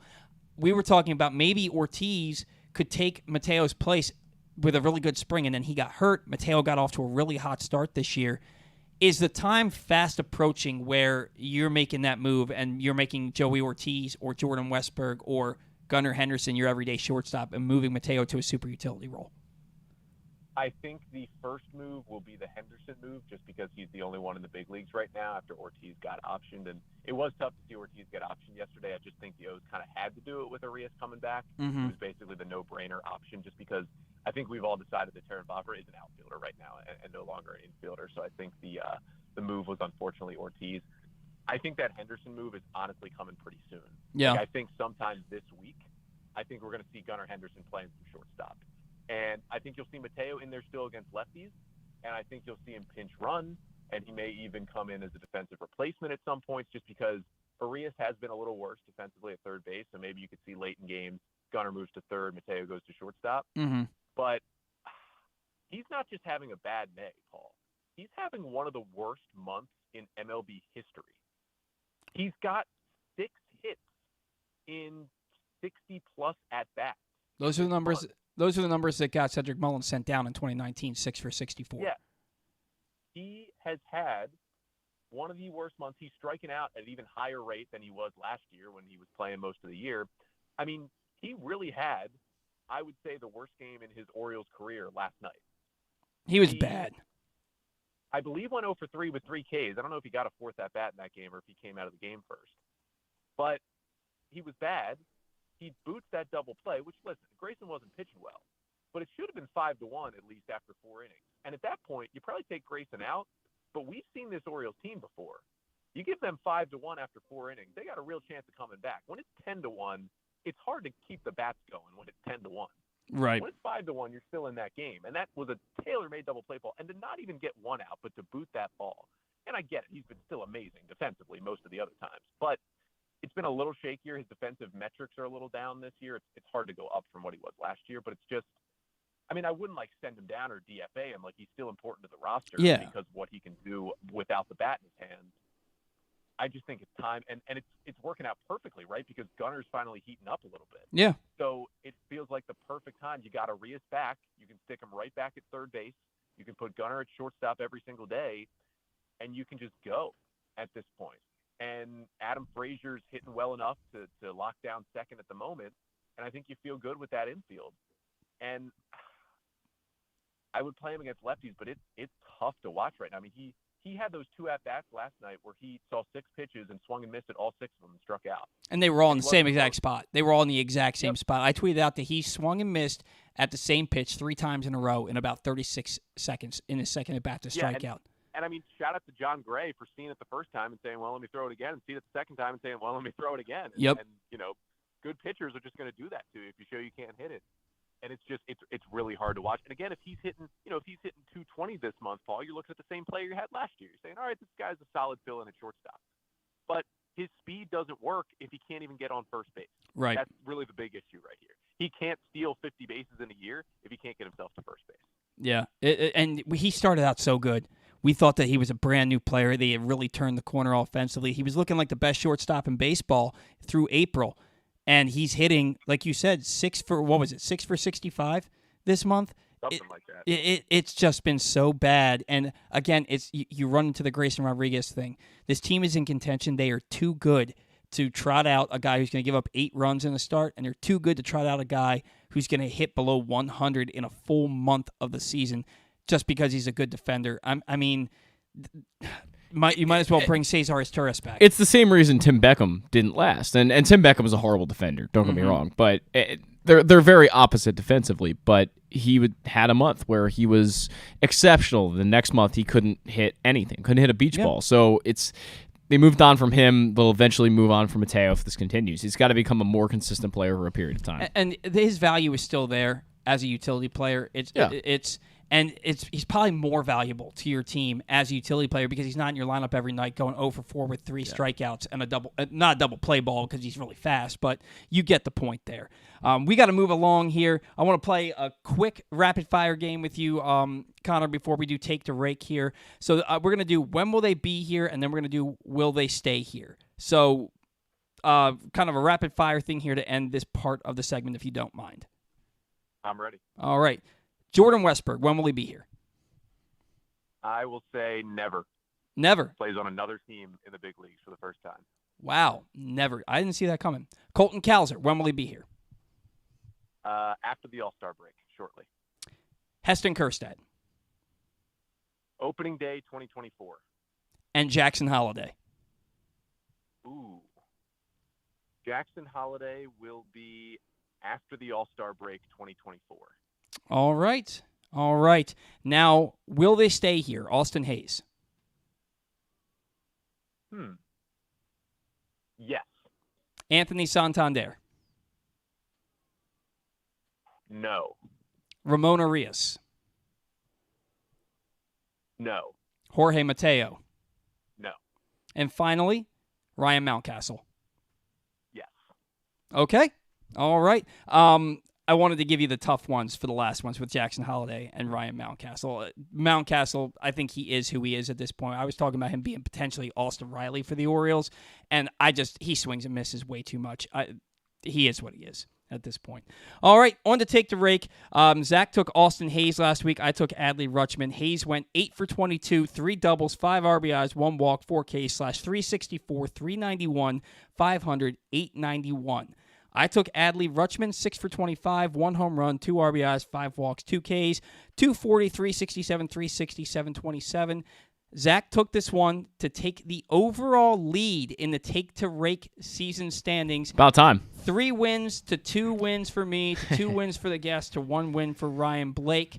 So, Connor, because you've been on this show before, Zach is going to pick first, then you get to pick, and I'll pull up the rear. All right. I'm going to go with Cedric Mullins. Go back to the well with a guy that's always won it for me. Cedric Mullins. Okay. Connor? I'm gonna take Gunnar Henderson because he's starting to heat up, and they play Cleveland this week, which is, remember, when he got called up last year and hit that home run. I know it'll be here instead of there, but I think that's a nice turning point for Gunnar Henderson. All right. So Cedric Mullins, Gunnar Henderson. I feel like Gunnar was your guy. I could tell. It was either Mullins or Henderson because I took Rutschman last week. And I can't take him this week, even though I think that game last night put him back on track. Ugh. I'm going to do it. I'm taking Ryan Mountcastle, even though I just said he is who he is. Okay. I think he's due for like a nice little home run streak here. So I'm going to take Ryan Mountcastle. It was him or Santander. It's going to be Ryan Mountcastle. He's going to, maybe not a high average week, but I think he's going to have 3 or 4 home runs this week. So, all right, Connor, what do you got coming up? Locked On Orioles podcast, 5 days a week. I can guarantee you Monday's episode we'll be talking a good amount about the Grayson Rodriguez demotion, but I will say you'll still have a chance to win a series, so hopefully I'm focusing more on the good than the bad, but you can check it out wherever you get your pods 5 days a week, and also check out the Locked On Orioles YouTube channel as well. All right, certainly looking forward to all of your content coming up in the next week. Hey, enjoy your long Memorial Day weekend, and we will talk to you soon down the line, all right? Thank you guys for having me on. Thanks, Connor. See you. Connor Newcomb joining the show with us today. Makes me want to sing. Oh, say, have you seen all of Maryland's minor league baseball parks? PressBox is giving you the chance to check out all of them this summer. Head on over to PressBoxOnline.com/contest now and sign up to win 4 tickets to each of the local minor league baseball teams, 1 Easy Pass Maryland on-the-go transponder preloaded with $25, and a $50 gas card from Royal Farms to help you get around. Must be 18 or older to enter, and the sweepstakes end June 14th. So get over to PressBoxOnline.com/contest right now to sign up. When we come back in, we'll close things out with the better round and final thoughts. That's next on the better round. The All-America Senior Game powered by New Balance will be back at Johns Hopkins Homewood Field on July 29th. The most decorated girls and boys lacrosse players in the country have been invited to play in what is the premier lacrosse event of the year. Every college coach wants their players in this game, and if you dream of being in this game, you start by trying out for one of your regional underclass teams this summer. The best against the best. Get your tickets now at allamericalacrosse.com. Baseball season is finally here, and what better way to celebrate than with some fresh gear from Birdland Sports? As a small business run by O's fans, Birdland Sports offers a great selection of unofficial merchandise, including unique designs like Birds Are Coming tees, player cartoon shirts, and championship prediction designs. And the best part, their prices are more affordable than the big guys. Get high-quality gear without breaking the bank. So whether you're heading to the ballpark or watching from home, show your love for the birds with Birdland Sports. Visit birdlandsports.com today to browse their collection and gear up for the season. Let's go O's. Whether your focus is luxury and comfort, convenience and technologically advanced connectivity, or sporty performance and aggressive styling, we've got the perfect Highlander for you. Check out buyatoyota.com for deals on new Highlanders from your local Toyota dealer today. That first sip. That first bite. Start your day off right with a delicious breakfast at Royal Farms. Choose from a fantastic selection of fresh Royal Farms breakfast sandwiches and top it off with a rich hot cup of the freshest coffee in the world. At Royal Farms, breakfast is available day and night. It's the freshest breakfast in the world. Real fresh, real fast. Royal Farms. The latest edition of Press Box is available now. On the cover, Luke Jackson looks at the pipeline of talent still to come for the Orioles, diving in on last year's #1 pick Jackson Holliday and other top prospects like Colton Cowser, Heston Kjerstad, Kobe Mayo, and more. Also inside, Todd Karpovich profiles Orioles pitcher Kyle Gibson, and Bo Smolka breaks down what progress would mean for the team's 2022 draft picks in their second pro season. Press Box is available for free at over 500 area locations, including 60 Royal Farms stores, and you can always find the entire edition as well as the best daily coverage of the Orioles, Ravens, and Terps at PressBoxOnline.com.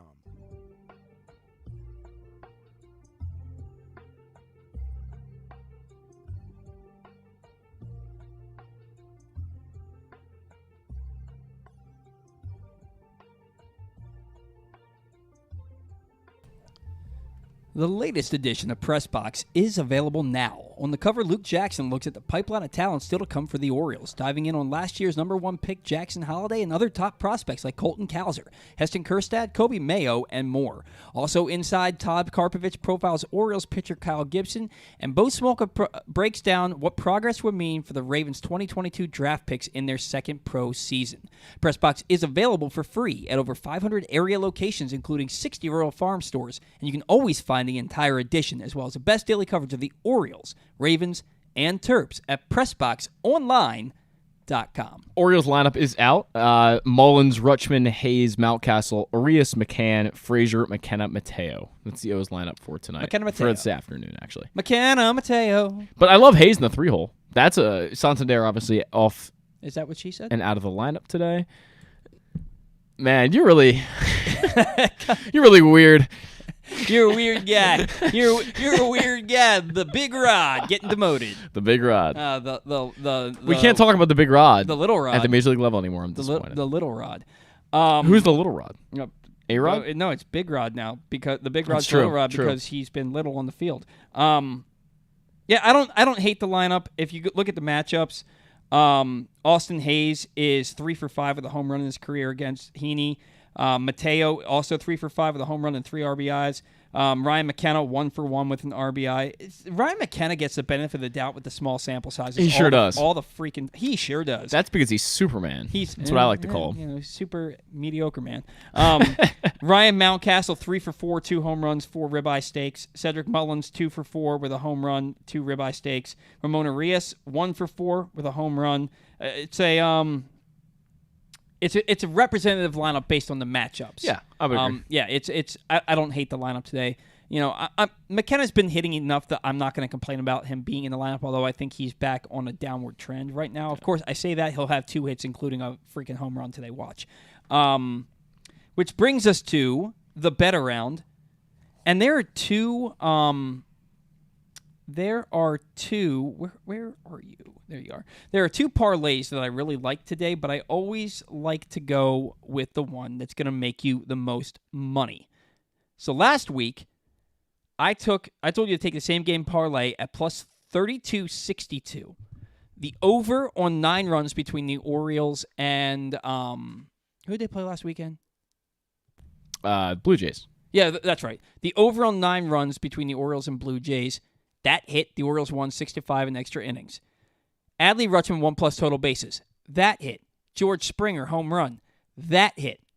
Vladdy Jr. hit a home run. Miss.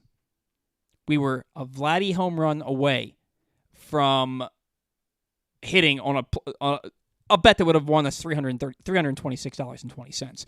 And the thing is, I was at work when the game was being played. And the Orioles were down 3-2, and I didn't know how the Blue Jays had scored that that run. And I'm like, maybe it was a home run. Maybe it was Vladdy. It was Danny freaking Jensen. Danny Jensen hit. Why are you muted? I just muted myself during the segment. I always do that. Oh. I don't know why. Danny Jensen was. I know why. You can't have input on this. Danny Jensen, also true. Danny Jensen is the one who hit the home run. So I was like, yes.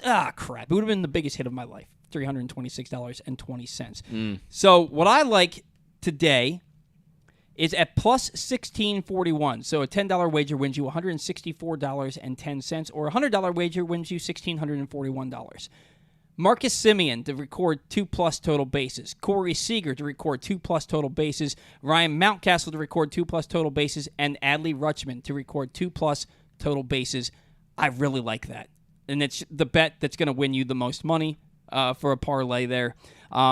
As far as ones that are already set up on the FanDuel Sportsbook app, which is what we go off of for these bets because they are a sponsor. At plus 326, there's also the Baltimore Orioles on the money line. Cedric Mullins to record a hit. Ryan Mountcastle to record a hit. Adley Rutschman to record a hit. That's a good play, too, if you want to play either of those. But that one, you bet 10, you win $32.60. So not as big of a payday, but if you're just looking for the thrill of winning instead of the thrill of winning and winning good money, do that one, too, unless you want to put $100 on it and win $326. So I like both of those plays a lot. We were this close to hitting that parlay last week. So maybe this week, one of these two, maybe both of them will hit. We will see. Final thoughts before we close things out here. I think the biggest takeaway from the last week with me was that Gunnar Henderson is really turning things around and that he is going to become a force in the middle of this lineup. And I really hope he gets more opportunities to hit in the middle of the lineup because I think he deserves that based on the tear he's been on lately, and there's been a lot of signs of good things to come for him. So I'm excited to see what Gunnar Henderson does, and I think he will be a big part of making up for the losses that Jorge Mateo is bringing them at the moment. So I think that Gunnar Henderson, big weeks coming. Excited to see that. It's my final thought. All right, my final thought is that I love Austin Hayes batting third. Same. I love him being put into the middle of the order. I like Anthony Santander. I don't like giving him the day off, but I like separating his bat from Ryan Mountcastle. Yeah. That's what I think that the Orioles need to do moving forward. I think that their lineup tomorrow should be Santander 3, Hayes 4, Mountcastle 5, and leave it there. He could be 6 too. Yeah, it wouldn't bother me. And if you want to put Henderson 5, and just leave it there. I like that a lot, actually. Leave it there. Gives you more variety with righty-lefty too. Yeah. Switch hitter with Santander, Hayes in the 3-hole righty, then Gunnar Henderson lefty, Mountcastle righty at 6, Frazier 7 lefty. Just goes back and forth. It also gives you, if they're facing a righty, left-handed Cedric Mullins, left-handed Rutschman, left-handed Santander, right-handed Hayes, left-handed Henderson. So 4 of your first 5 hitters are left-handed. But if you're facing a righty and you're in Camden Yards, that's not necessarily the worst thing in the world. You know. I'd have Mateo leading off against lefties because that's the only success he's had. He's not hitting anybody. He's not hitting anybody. You got to bat him 9th, and at this point, it's getting damn close that you don't play him every day anymore. That's probably true. It's getting damn close. He's been really bad lately. Yeah. Right. So a couple of days ago, he had a couple of balls. He hit over 100 miles an hour off the bat that were outs. So I thought that I was tempted to take him until he went 0 for 3 and wasn't close to anything he swung at yesterday. Yeah. So it's going to be an opportunity for the Orioles to pick up a win and then have a rubber game tomorrow. So I'm really looking forward to seeing what this lineup can do because all the guys that are playing have pretty good numbers against Heaney.